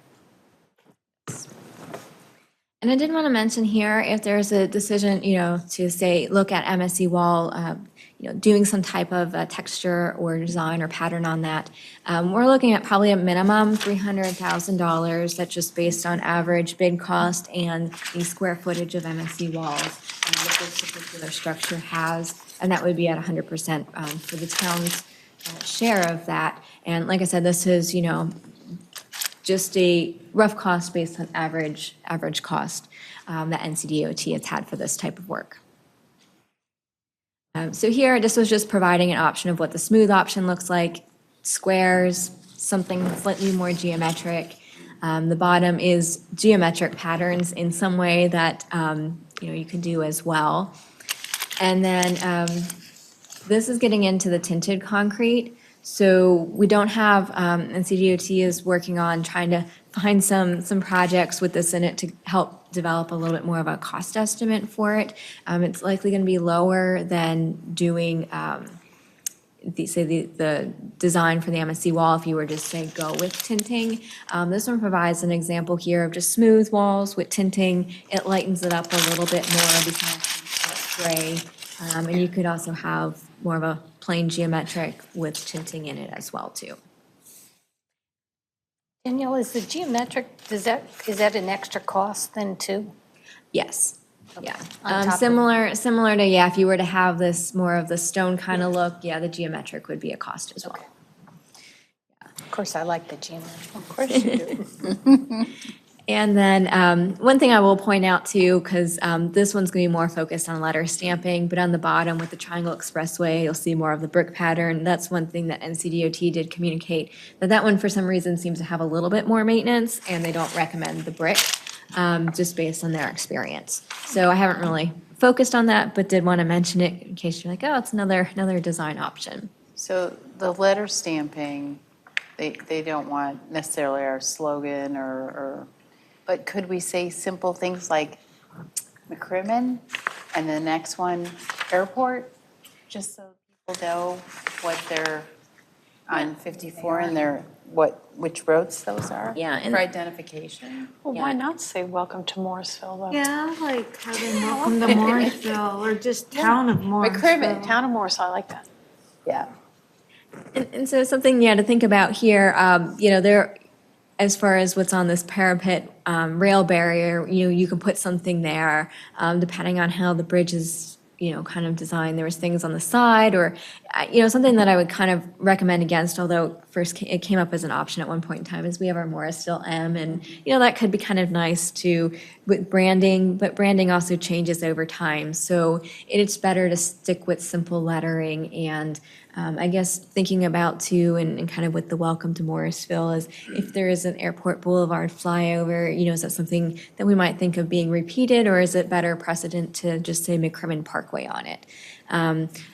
I don't have an answer to those, but these are sort of different options that came up that, can be discussed. So the Triangle Expressway, is that real brick? No, it is MSC wall, so it's the same thing as they're all squares that are together, and so it's just textured concrete that's painted or stained to get that, because they put them in molds. Yeah, and so they come I out. was trying to figure out why that would be additional maintenance, but. I think I've seen walls that color. I like them. I think they kind of look nice. Yeah, I like those bridges that they put on 540. I was just going to say, I think those were 540. Holly Springs area. Yeah, and I like the dogwood flower they have, and I don't know. I do like them. It's a shame that they're seeing the maintenance. Yeah, based on their experience and what they've been seeing, kind of advise not to go with that. Some different examples trying to kind of paint the picture of what the flyover would look like and the options for tinted concrete, letter stamping, the MSC wall, designer texture. And what I'm hoping to get feedback on is if there's interest in any or all or combination of those items to help us kind of work with NCDOT a bit more to refine some of the cost and get a better understanding, because there are kind of a wide variety of combinations, even with these simple things, to be able to get some more information and refine that. So what is the flyover of Morrisville Parkway like? You're saying It doesn't have smooth? betterments. Is it the sloped one or is it? It has a Because slope. of the railroad. We don't have a, yes, because They did consider betterments, but it was very expensive, so they went without betterments. But I think whatever we decide, we should be ready to make the airport flyover consistent.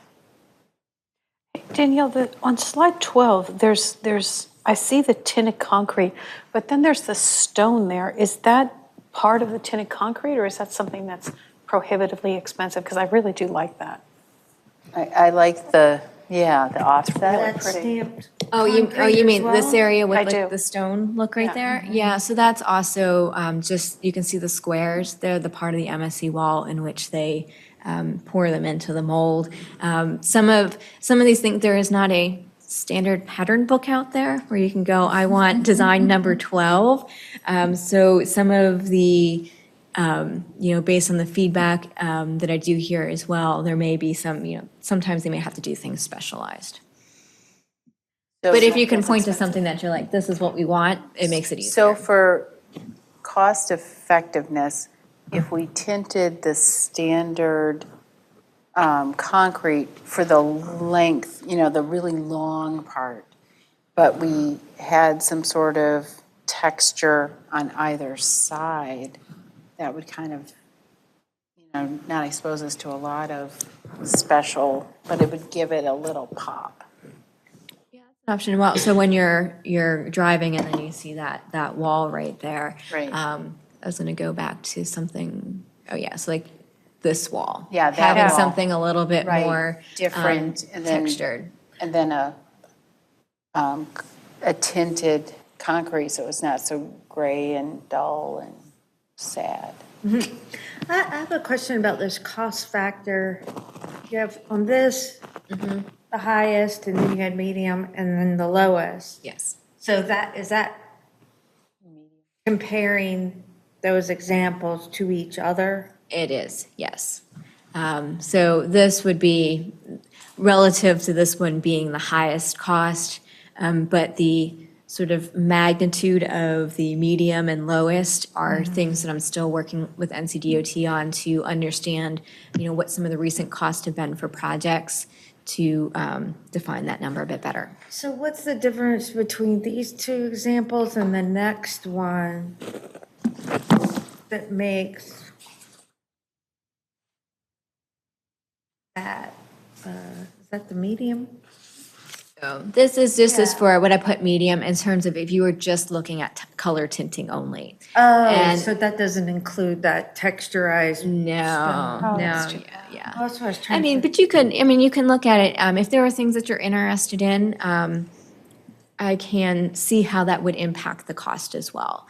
So if you're thinking that, maybe the preferred would just be to have something a little more textured on the inside and doing just the staining on the outside as a first option or a second option, but kind of hearing where the interest lies to be able to then define a little bit more of that cost. So then the next slide where the cost factor was okay, maybe, yeah. Yeah. What on there is the lowest? Simply, and one of the things that might be a little challenging, because you have all of the rest of the aesthetic improvement on there, is looking at, we just want to do stamping only. So we just want to only do, the name, or maybe just adding McCrimmon Parkway onto it is just in addition to everything else, and it's maybe not that high of a cost. Okay, so it's saying it's the lowest increase of cost is just the stamping, but then we'd have the smooth standard MSCs. Yes. Okay. Yeah. And you can, I mean, they could all be layered together as well in different options, because one of the things, you know, for example, this one on the top here, you have your textured MSC walls, but then this parapet, the parapet wall up here is also stained, so that you have more of that consistent color. If I could share, I think if we're thinking about flexibility and looking into the future and doing murals as a gateway to the town, the smooth would work, because then we could put some stuff on it and change it when the TOD happens, and we could have Welcome to Morrisville written in paint and things like that. I do like the idea of having something permanent that looks nice, but I like the idea of the flexibility and the fact that we don't have any funding to do upgrades on this right now. I'd be okay with just going with the smooth stuff, which is generally not my thing. But I think if we're thinking about doing murals and stuff, I think we could do it on those top two pictures. But what about the Make it nice. 645,000? We have money from that.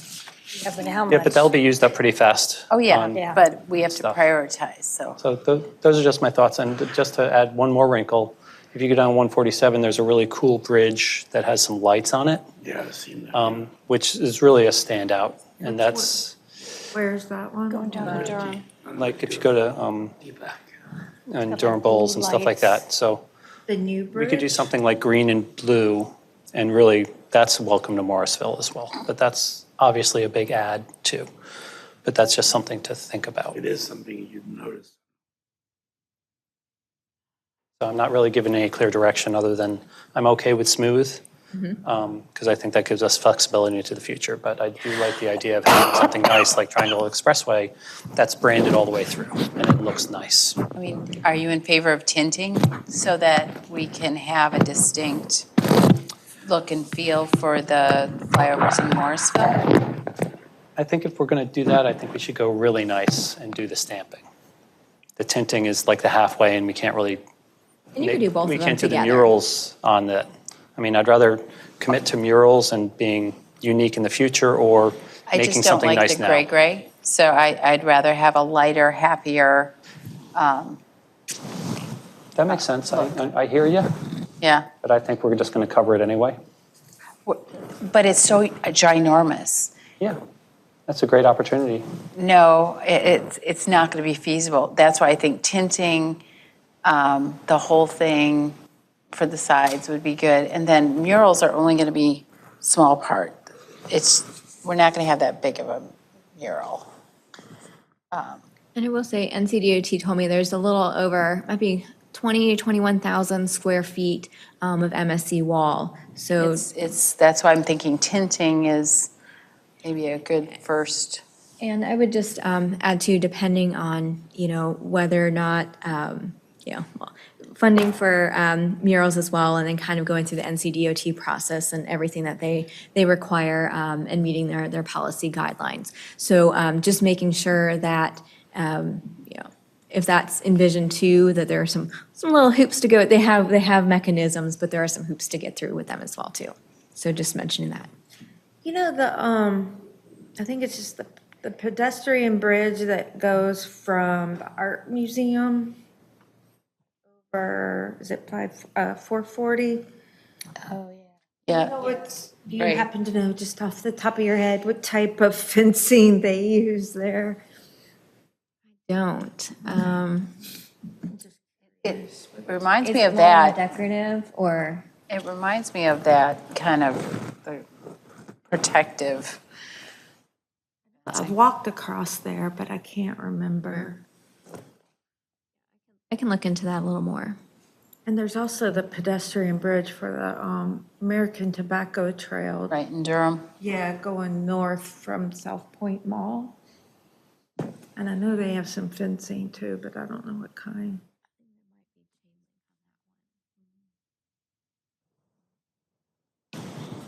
So I'm hearing a little bit of mixed, we've got, kind of maybe smooth and gray is okay, smooth might be okay, but with tinting, maybe a little bit of decorative MSC wall potentially on the inside. Is there any other thoughts or yeses or no to those? So just to clarify, at this point, you're just going back to get us some estimates. Right. So we're not committing to anything right now. I mean, if you came back, Danielle, and said, even the tinting was going to cost you $1 million, we'd probably go, okay, thank you very much. So at this point, it's let's Explore it. find out Yeah. what this is all going to cost and if it's in our budget or not. And depending on what we hear too, we may have the opportunity to develop a bit more of a rendering of what it could look like. Right now, we have a lot of these line drawings, and if there is interest in, we want this style, we want this tinting, and we want this lettering here, getting a better idea of what does that visually look like before committing to it could be a potential option as well. So depending on the feedback that I hear, that may or may not be, kind of an avenue to go down to help, make that final decision. I'd like to see the lettering. We can debate whether it should say Morrisville or McCrimmon Parkway or whatever, but I would like to see that, and I would like to see something here because it is a gateway entrance into the community.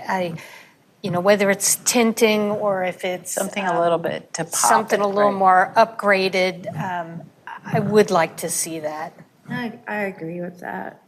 I wouldn't want it to look, Drab. just plain and ugly. And I do want it, though, to be cost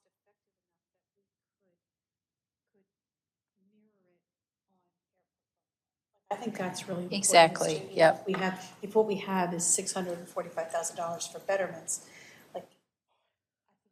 plan to it to be in the $300,000 range, just so that we have the money Well, to is make that, the two intersections similar.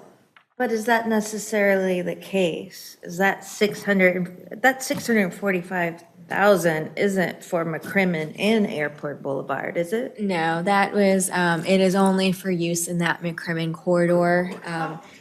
Based on development that happened along there and what they've paid for different improvements. So that would be limited to the extent of this project, really. So we can go. And we don't have any money for airport, We do not. so. That's years So if we down the use the road. and it's probably going to That cost a is lot more anyway. Significant time Would down the road. would people be interested in, depending on the breakdown of the square feet, having a mural maybe facing the road on the inside and then tinting the outside or vice versa? I'd be interested in knowing that, sort of a patchwork, like we're talking about using just the stone look there, but tinting on the outside. Instead of the stone, maybe a mural on the inside. Mixing and matching. So the mural is a separate process, but we could, ask for the cost of a smooth surface on the inside that's different than the outside with the tinting? Is that what I'm hearing? That's what I'm, Okay. That's what I just wanted. sort of to à la verify. carte from the different facings. So let me ask, and you probably already said this, so let me just clarify. The murals, they will allow murals. Would they allow them everywhere? Inside, outside? I would have to look at what their policy is, and I Okay. haven't read that in depth, but I know we've inquired about sort of just different things or this or that, and they're like, well, we have a policy, set up to be able to accommodate, public art and in NCDOT right away or on these types of things. So I could do more research as far as, examples of maybe where, people have done it before, or if NCDOT has some examples for murals in particular. I just don't want to say that we're guaranteed to have exactly what we want, exactly where we want it. So just making sure, that's kind of factored into. Okay. Not having read the policy in detail. Okay. Because, the mural could say, welcome to Morrisville on both sides as you're coming in. And then it could be just the plain old concrete. Who cares? Because we're going to hopefully paint it one day. But can we? Is that? Right. So there's a little bit of scenarios there. I'm not sure I helped you either. I think I want something. Sounds like we want some sort of improvement, but not go all out.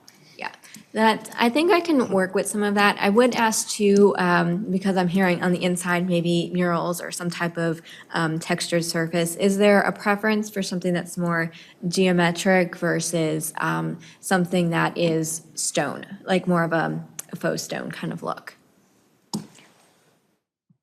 Of the geometric, but I have a feeling that's going to be way I- out of our.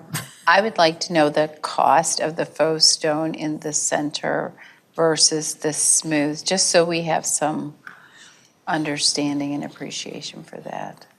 Yeah, and I would say, because it's about, and I'd have to see what the square footage is for it, but I think they came out about like $14 some dollars per square foot was their average for that. So it'd probably at least be 100,000 around there.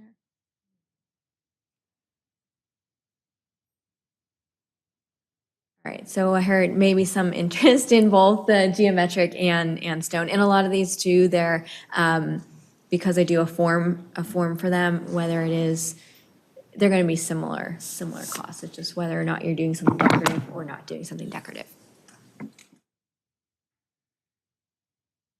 All right, I will go back and try to work on some things. I'll see, did anyone hear anything else or comments? Did that I great. should pull out of Great. this?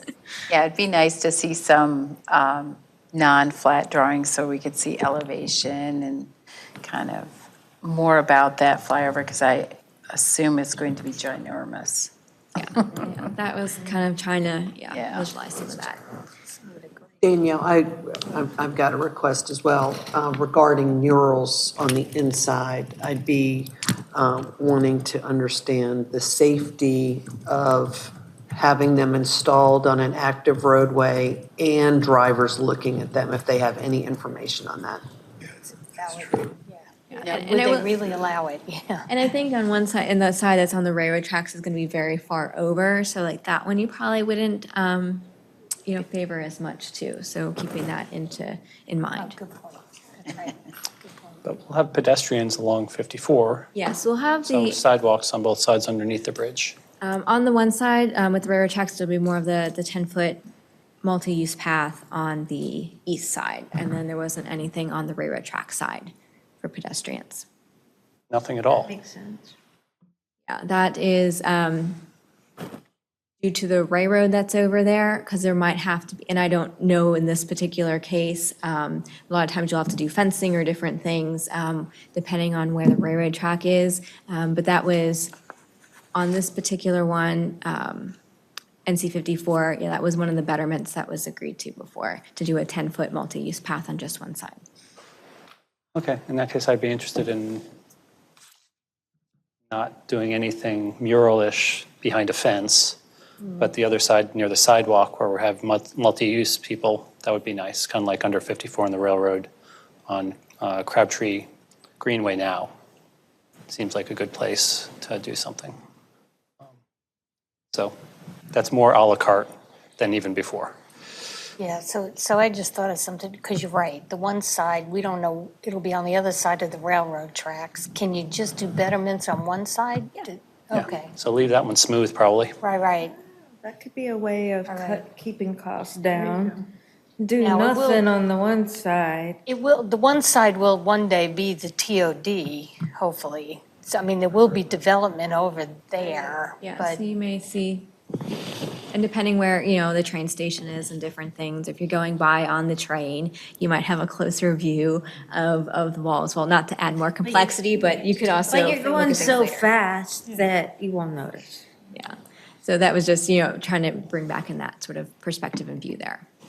I will work up a few different things based on some of what I've heard here. So it's helpful to have some feedback to hear what preferences are.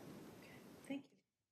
And I did want to, we do have, one more we'd have to get through. Oh, that's right. Oh, my goodness. I know, with all this.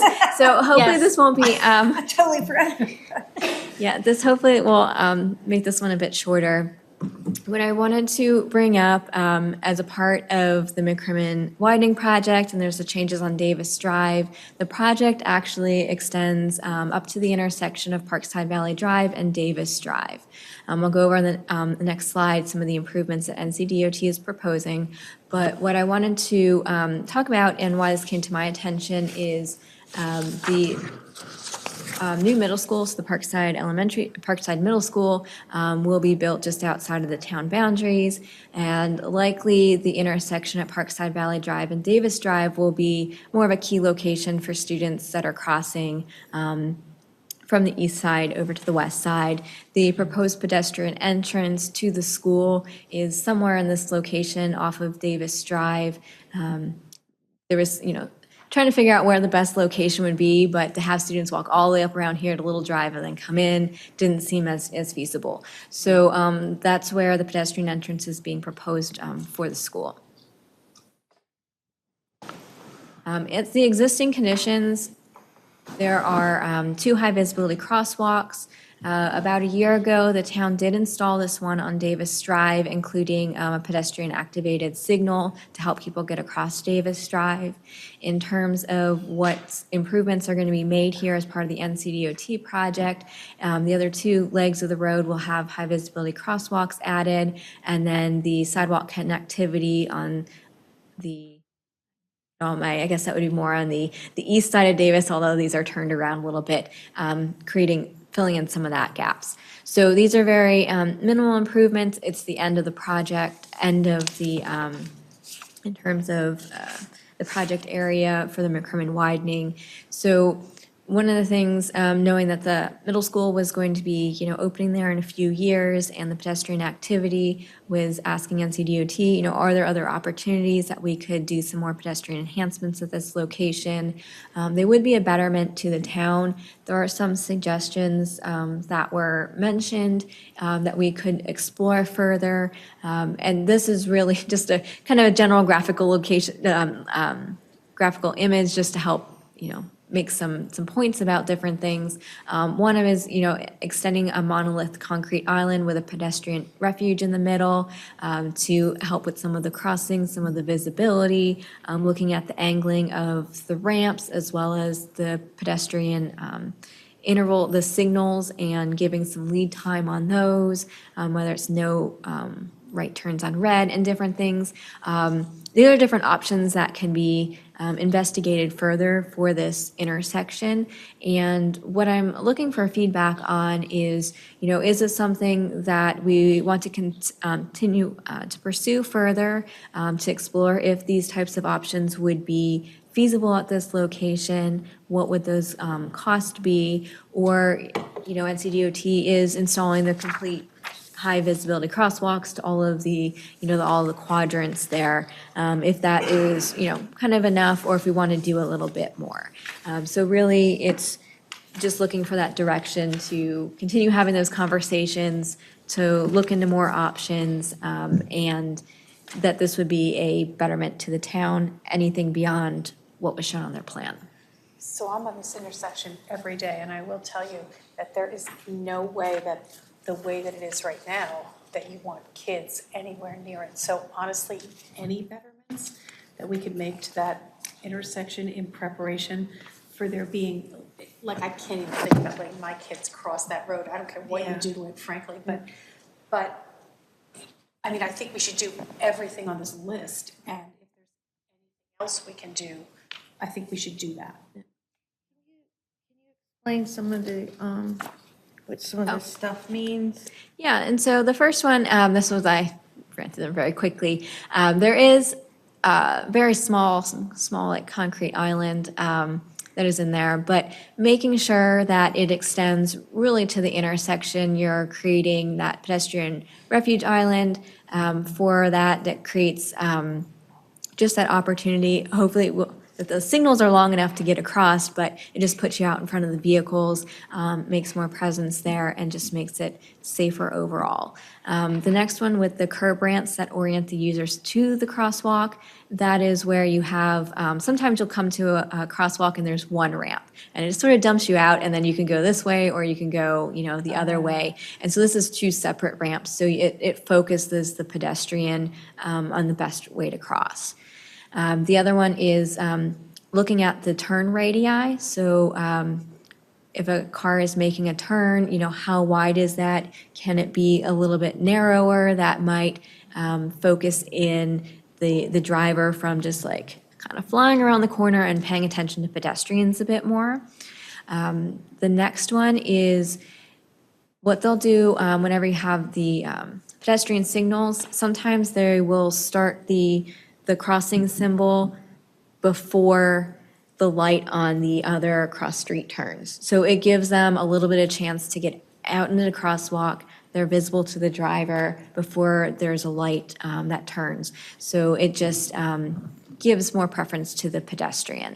So would the pedestrian crosswalk be activated by the individual so that traffic pattern would be more favorable, that they would be successful in getting across? Or because the no right on red would be significantly negatively impactful to the flow of traffic at this stage unless there was a pedestrian that needed to cross. I don't, Yeah, yeah, I understand that. And yeah, these would be pedestrian activated signals for the crosswalks.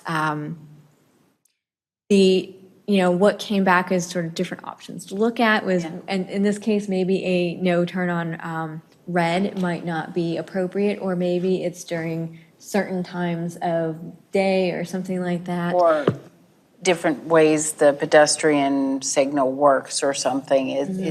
It's kind of dangerous when you're trying to cross the road and the people just want to go right, before you even get into the intersection. That's very dangerous. I think we would almost have to, if we're seriously going to go with no right on red, I think we would almost have to go with a right turn signal that is. And that would be a betterment, I bet. Yeah. Well, and these are some things too. So there's the Integrated Mobility Division with NCDOT that does specialize a little bit more in some of the, safety components with schools and different things, which kind of put out, sort of, I don't call it standard list of things that they would look at. And depending on, if there's interest, we can start looking into some of these and, which ones make sense here based on the unique characteristics at this location. Yeah, because of the school, I think that's really warranted. I like the improvements that are shown on this drawing. Having the island where pedestrian, the refuge, I think is what you called it. I don't think, I would be concerned about just putting a no right turn on red sign. Right, there's no it guarantee needs to that- be managed, right? Yeah, because we don't have a lot of those in our town. And I could just see people just blowing right through that. I also think we should consider, Cary has a lot of these yellow lefts, and those are kind of dangerous. We need to consider the left turns as well. I don't know with this diverging diamond if that happens anymore for the design, because are we able to take left turns, or is it kind of different now? Yeah, that'll still, further down at McCrimmon, that will still, this one will still have This is a pretty normal much. intersection? Yeah, your standard traffic signals that are there right now. Whatever we do for pedestrians, it needs to be a safe movement. It needs to be, because I'm sitting here trying to remember where I was recently where I had the pedestrian light was, the white person came up, so it was for me to go, but it was also others were able to turn. Right, the We're right talking about the turn. right turn. What we should have done was made sure that nobody is allowed to make, it should have been a red arrow for the right. That's that protected pedestrian movement, and we don't have, and again, I can't think of where it was just recently, where I was in the crosswalk and the car went to turn and I was like, excuse me, I'm here. So, but we don't do that enough around here, and we need to make it so it's protected. Now, I'll say, well, I said yes when we started this conversation because yes, we need this. You only need to be at the intersection of Davis Drive and High House when Davis Drive Middle has an early release date to know that there will be children all over the place because they all come to go to Chick-fil-A or wherever. And so even, and I know we're talking about when the walking to and from school too is important, but, this needs to, something needs to happen here to make sure it's very, very safe. That's right. That's exactly right. That's exactly right. Yeah, good point. Just a couple of thoughts. My decision would be balancing the costs with safety. So which of these actually make it more safe? The fact that there's going to be 4 pedestrian crosswalks that are high visibility is great. If DOT, when they do the improvements, can make the curbs non-skewed, they should. I mean, that shouldn't come to us. If there's a possibility of stopping all traffic during school hours, that would be a thing. In my town of Larchmont growing up, 2 of the main intersections, they stopped all traffic when someone pressed the thing so people could cross safely. At Crabtree Crossing and Morrisville Parkway, we already have the lead signal. We did that at Park West Village as well. So those are good, but the idea of actually stopping all traffic is probably a little bit better. If there's a possibility of having Davis Drive have reduced speed during school hours with the lights leading up to that intersection, if we bring people down from 55 to 35, that'll increase safety in general and let people know that there might be pedestrians in that crosswalk during that time of day. So those are all things that introduce the friction that we're looking for. I see the pedestrian refuge was probably going to be a good thing, especially because it's a lot like right outside Savannah, which makes it a lot safer than having people exposed without hitting a curb. There's so much work going on on Morrisville Carpenter Road. I have no idea what it's going to look like when it's done. Right. So those are just some thoughts about, I want to say yes to everything, but only certain of these might actually make a difference. So, Sorry, that's what we'll try to explore more, which ones actually work here. yeah. How can we And remember, you maximize can our get money? DOT, if Safe Routes to School says that these are things that should happen, DOT should be doing it as much as possible. So those were my thoughts on what I'm seeing. Other thoughts? I'm hearing general direction to move forward, explore more. Yep. Thank you. That's all that I have tonight for everyone. Thank you. Thank you very much. Well done. We have one more. Okay, Martha. Okay. You got 5 minutes. Now I'd like to I welcome think she Martha has Page, more the than town 5 minutes. manager, to facilitate the final work session.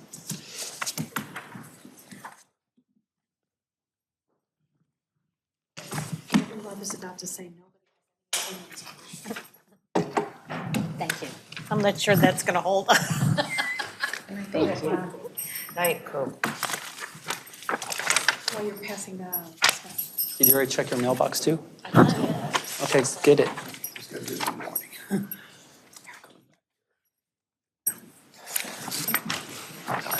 Just don't leave it till Christmas.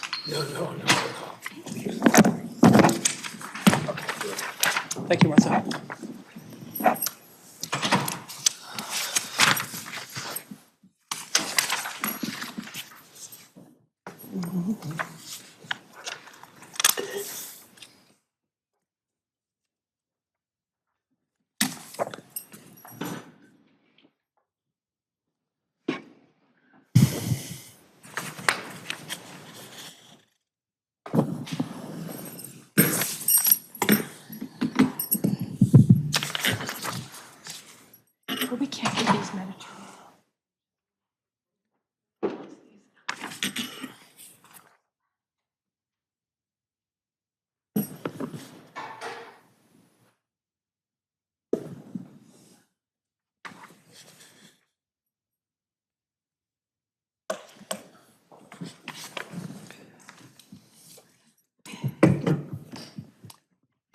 Okay, Town Manager Page, you have the floor.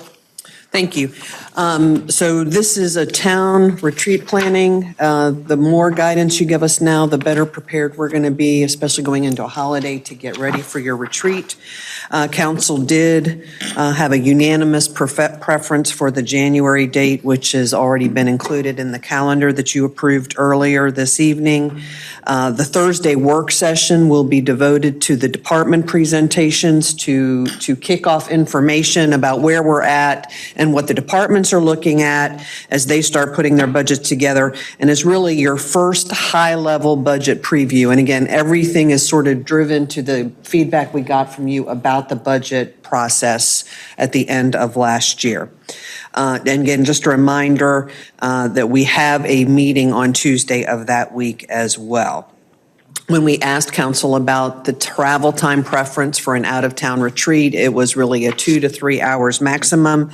One council member did express they still prefer to meet in town, and we would suggest and propose that the council travel as a group on a bus on Friday mid to late afternoon. And again, you'll see many of the things that we're at least talking to you about at this point mirror the typical or customary retreat that you've had in the past. Always your choice, but that's how we framed this discussion.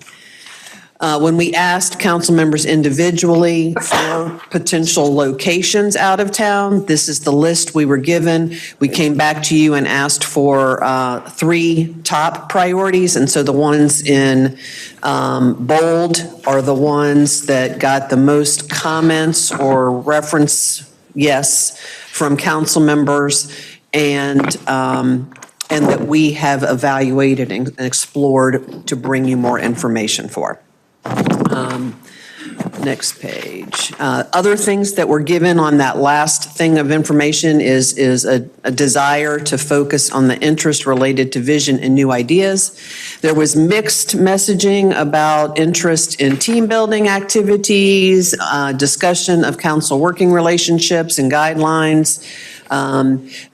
There was general support for the identified retreat topics we provided to you at that time, which we'll talk about when we look at the proposed agenda. No one suggested any additional topics, and then some council members did give just some specific interests of things that they were interested in talking about.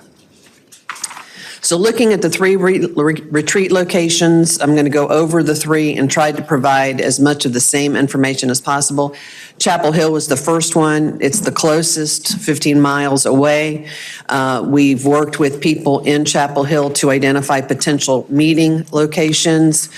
Here is the list of those. I would tell you, based on the minimum of $3,500 catering, the Sienna Hotel is probably not a good option for us. You have to recognize the Carolina Inn is part of the UNC system, so there's some influences there that I talk about in a bit, and is likely more pricey than the others as well. The 2 potential sites that could be visited in Chapel Hill that I think was an interest were Meadowmont and Southern Village. I actually talked to the retired planning director that was in place at some point. But both of these locations were built in the 1990s. Both are very large. They were really under the guise of the new urbanist movement, which is really mixed use. And there was really no town involvement or investment in either of those projects. There were small area plans, there were some form-based code, but not really some direct correlation to what we're talking about with our town center. There are no staff and really no council members that remain that could share information or show the site to us, so we'd be on our own. Other considerations, just 6 of 7 did express some interest in Chapel Hill. It's the easiest and closest location. There are a variety of hotels we could look at. We've done a basic check. There is no UNC basketball that weekend, but again, most of these are in the Franklin Street area. It could affect our access to restaurants and other things in town, and really may not be far enough away for council to disconnect.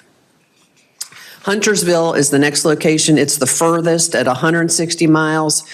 There's not a lot of, I'll call it, 4 or 5-star hotels to select from. I'm not disparaging these, but limited, more upscale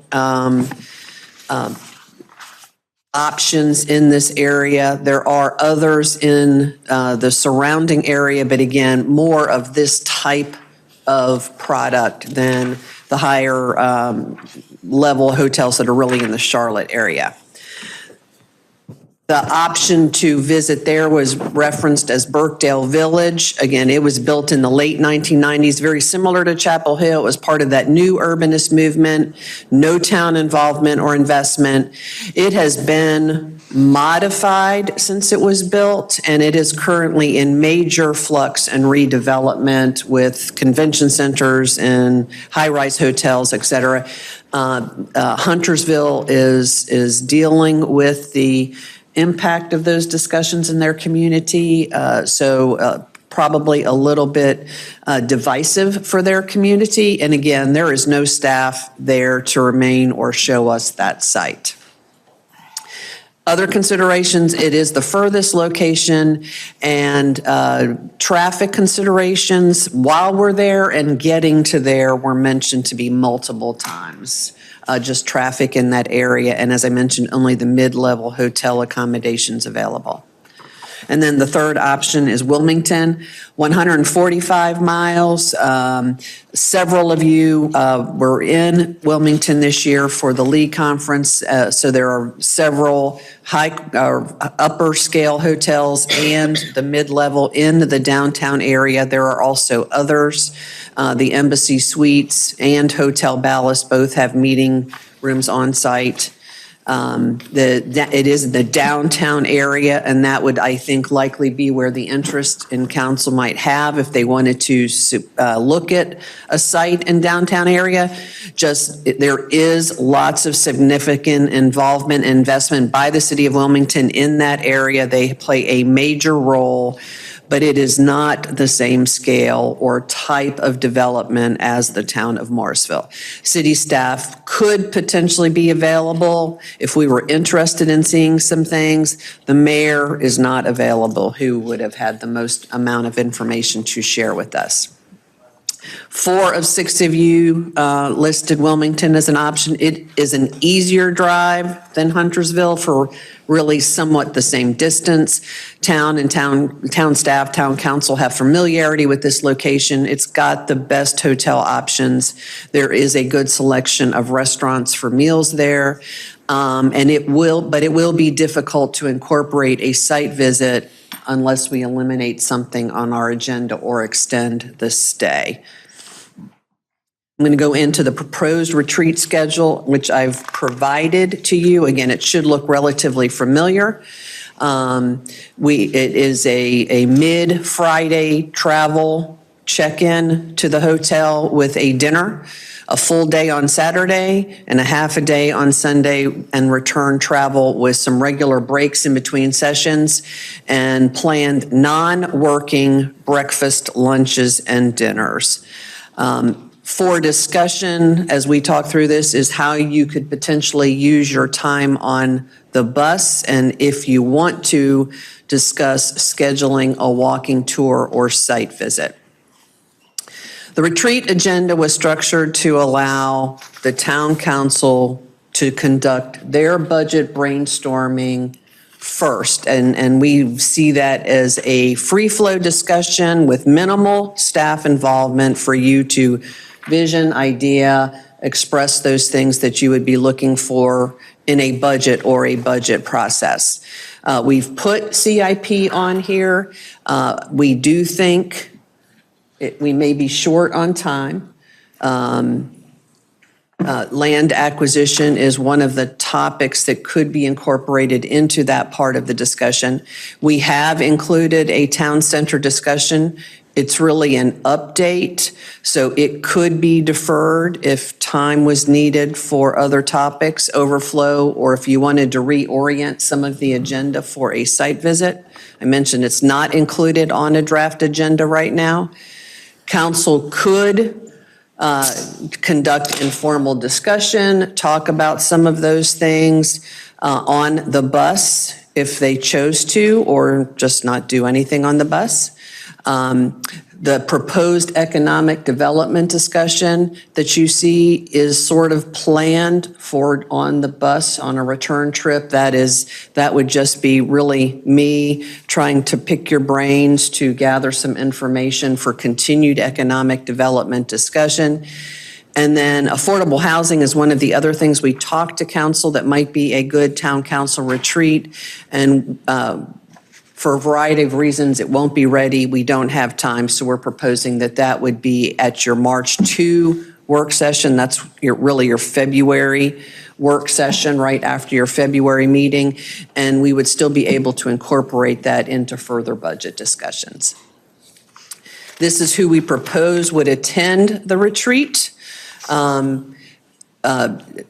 Important point to note, which would really affect your drive to an out-of-site location on Friday, is I, Brandon, Giselle, and Jeannie are all committed to a mostly full-day meeting at Chapel Hill that day till about 3.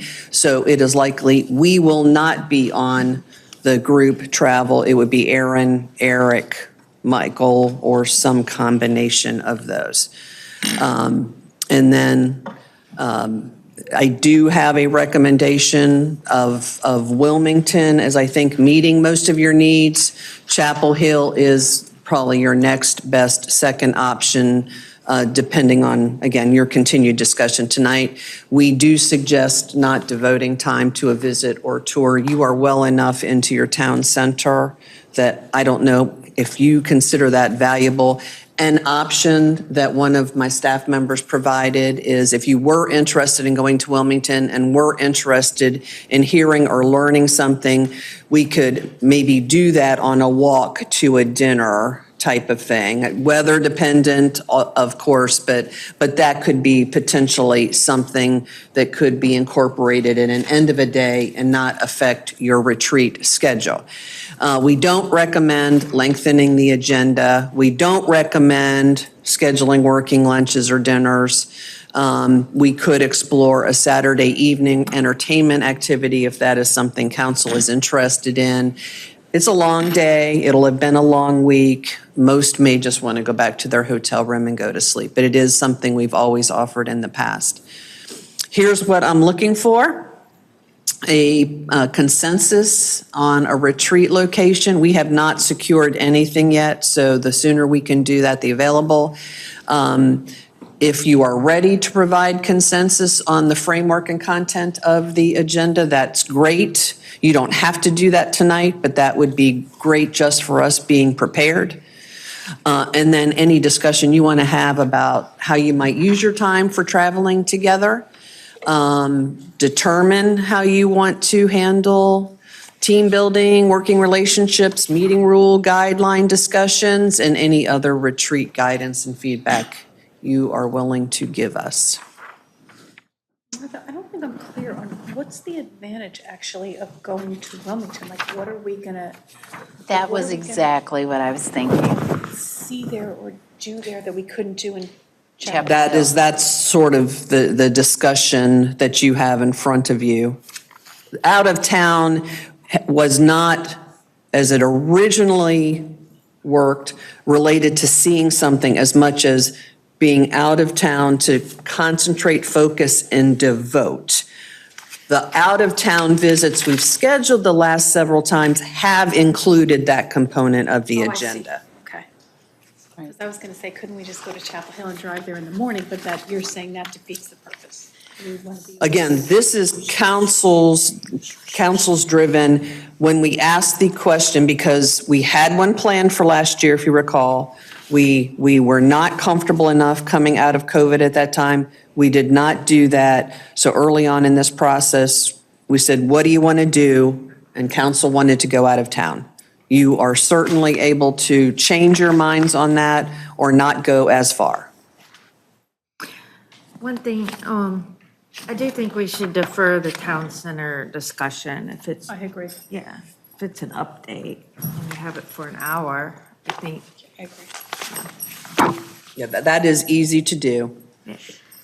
So if I could just share my thoughts on the venue itself, because we don't necessarily need to have a town center review because we're down the road and that update is pending.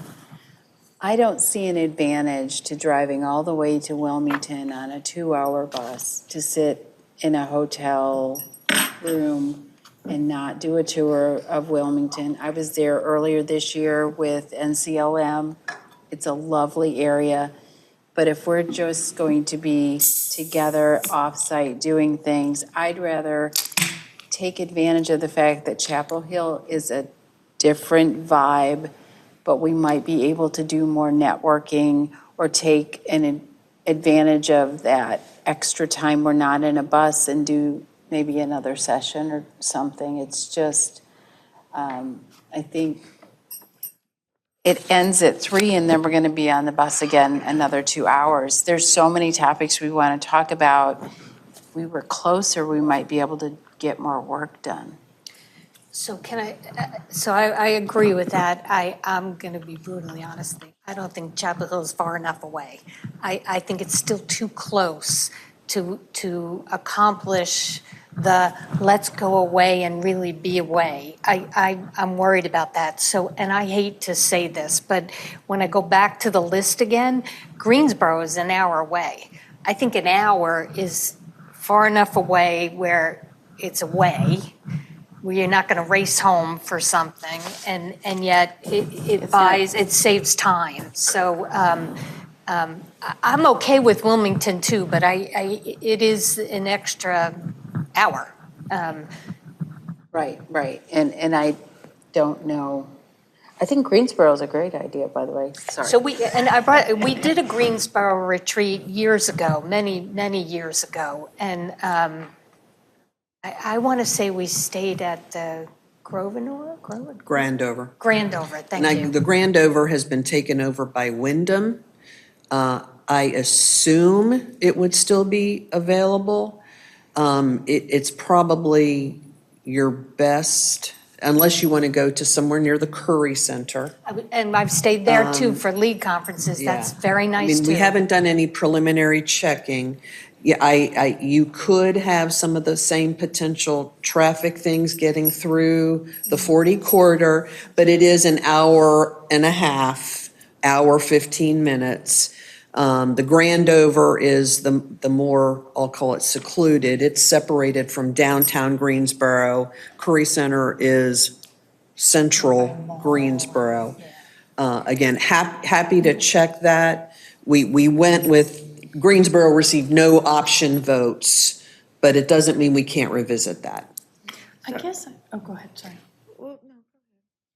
I was going to say that I guess I based my options on the idea that there would be something that we could learn, something that we could, like some development that we could see or something like, that's what I based my options on. But I mean, given the fact that we're talking about traveling, going to the hotel, truly being away, I do like the Greensboro option. The hotel you're talking about, the Grandover, is it in a downtown area? It is not. It is sort of right off of 85. See, I think there's an advantage to being able to stay downtown and walking to dinner because you're getting the vibe and you get to see how their city's laid out, just in the walking to dinner, walking wherever. Yeah, I've been getting a lot. I don't want to stay in a hotel that's just like right off the interstate. What about Winston-Salem? I thought about that too. I don't want to go to Winston-Salem.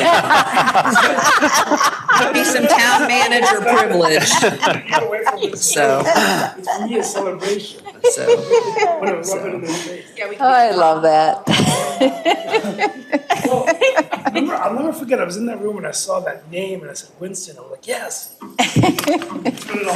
beauty of Wilmington, so the one thing Martha did say, the beauty of Wilmington is she said, while we're walking somewhere, we could, and Wilmington also worked with DFI and did obviously on a bigger scale than what we're doing, but is there something we could gain from? Available to tell us about it, right? No, this is the one where the city staff is available. But I had a question about that because they're available, but you were saying they're not, it's not on the agenda. Correct. We would have, and again, and again, hear me again, we've got 2 hours for a CIP topic, you'll see. We've scheduled in some overflow, but we've done some overflow of that for potentially CIP and your budget capacity discussions, and that may not be enough.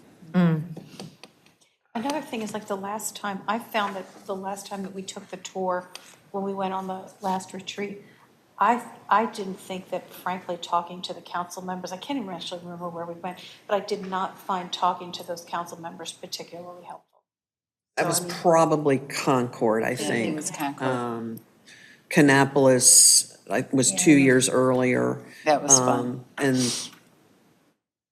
But yeah, that was a pretty engaging conversation. I think 2 hours for me is too long. I actually just prefer staying it down just because I think just getting it done, without having to go. The one that needs to go away. Yeah, that's why we're going away, Steve. Take your phone too. We're taking you hostage. Take your phone. I say that with all great love. What about Durham? So again, Durham was provided and got no option votes when it came to your top 3 priorities. It does not mean we can't go back. It is walkable. It's got a Because I've been going downtown. there recently and I'm just learning so much about walking it down. But are you gonna stay there? Yeah. Are you gonna give your phone up? I won't use my phone. DFI did a project Come on. downtown. So they're. Yeah, and they're going to be similar to Wilmington. It's huge and massive. It's not the same scale, but it's got the same things as Wilmington. DFI involvement and partnerships with the councils or Not to with the town. complicate matters, but when I was at the league conference, this past league conference, I did the walking tour of downtown Wilmington, and it was the staff. So it was it wasn't elected officials, Well, it and was staff, and it do was have to- very informative. And I do have to say this, is we have no control over the weather. So at this time of year, it's always iffy anyways to schedule something. I don't know. I like Durham. I like the idea of going to Durham's good. Wilmington. Durham. And we could be productive on the bus ride if we wanted to. Yeah, I think in both directions. The bus ride back the last time. I don't we were want to not do anything. productive on the bus ride back, and nobody wanted to be productive on the bus ride back. I mean, I think we need to like manage expectations a little bit there. Well, we were productive on the way there. We We were, did a yes. team building. It's 'cause we're And I thought excited. it was valuable. I think we're tired on the way back. And again, that can easily be taken off and handled another way. All right, I'm okay with Wilmington. I am okay with Wilmington. I'm okay if we want to go an hour away too, but I don't want to go to Durham and I don't want to go to Chapel. Yeah, I don't want to go to Durham either. I like the other things that I'm bummed. I really like the mayor of Wilmington. He's a very dynamic. He's not available. I know. That's too bad. That's like Staff could assist us. that's not the same. I think Wilmington works really well. I think staff's recommendation is strong. All right, I'm good. Wilmington.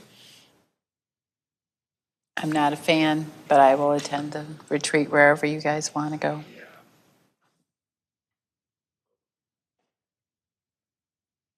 Donna, thoughts? Oh, yeah. I want to go to Wilmington. I'm the one that. She's been. Okay, you have what you need there? All right, so we'll proceed with locking in some Wilmington stuff. Do you want me to talk to city staff to potentially coordinate something on a way to a dinner? And Yeah, or have could they go to dinner with us? right there. Yeah, I can ask that question. We'll pay for dinner for their thoughts. They could make a brief presentation too at dinner. A terrible idea. I don't know, we've done that with We have our, done that. It wasn't very, we have, and it wasn't very effective. The Okay. presenter trying to work over people eating and Okay, in a that's fine. noisy restaurant, it did not work well. Okay, then that was just a brainstorm, that's fine. But yeah, it's a beautiful town. Great. Okay, so no 2-hour tour, But if we get a chance to have something on a walk to a restaurant, that's the direction we're giving staff, and that's okay, right? And I would agree with taking the center topic off too. Yeah. I'm not sure you can take anything else out though. Well, I'll take the economic development discussion off Oh, well, and yeah. find that a different way. You mean at a non-retreat? Because I mean, if we're Yeah, excited about talking about it, It'll I have mean, to be. What Yeah. was it gonna be about? Just please. So we need to reevaluate, reassess our economic development purpose, strategy, ideal, and relationship with the Chamber of Commerce. They are also doing the same thing. Emily Ziegler and I have been working on this together so that both bodies can have those discussions and then come together to discuss the future partnership and relationship. That agreement has been in existence since before I came. I'd suspect if I asked each of you what economic development meant to you, you'd give me 7 different answers, and it wouldn't match what's in that economic development agreement. So we do need to look at that. I think we need to have that discussion this retreat. yeah, I was thinking. I think that's important with the situation we have right now with the chamber. You have to. I'm optimistic that that's different enough that we'll be energized enough to discuss it on the bus back. Also, thinking- that has to go into the budget because we usually pay them for economic development work on our behalf. So maybe take the town center off, but leave that on and aspire to making it happen. But this is group return to Morrisville economic development discussion. This is on the bus. That's what I'm, yep, that's what I'm talking about. So quick, I would tell you I'd probably move the budget engagement strategies to that hour time block with town center updates. It's distinct. And then put that economic development at the end of the retreat. And then candidly, and if you still needed your time to talk about other stuff, I'd still suggest deferring that over getting your budget work done. Okay. Does that make sense what I'm saying? Because we can incorporate an hour discussion and gather your feedback in multiple ways. This is the best way, but there are other options for that one. Go ahead and give staff blessing on that as amended. I think you're getting head nods from that, Martha. Okay. Thank you. Okay, anything else from staff for the good of the order? I'm done. Pardon me? It was more than 5 minutes though. Yeah. I didn't promise 5 minutes. No, you didn't. I was good. hoping. Hey, we're almost on time. Okay, 15 minutes over. So we need to. Looking to wrap. Thank you for watching this meeting of the Morrisville Town Council. We hope you plan to join us again. Please feel free to email your town council members at towncouncil@townofmorrisville.org or visit www.townofmorrisville.org/council for additional contact information. See y'all in 2023. Is there a motion and second to adjourn? Make that motion. Second. Motion and second to adjourn. All those in favor, please say aye. Aye. Aye. Any opposed? Hearing none, that carries 6-0 unanimously. It is 10:29. We are adjourned. Thank you all very much. Happy holidays.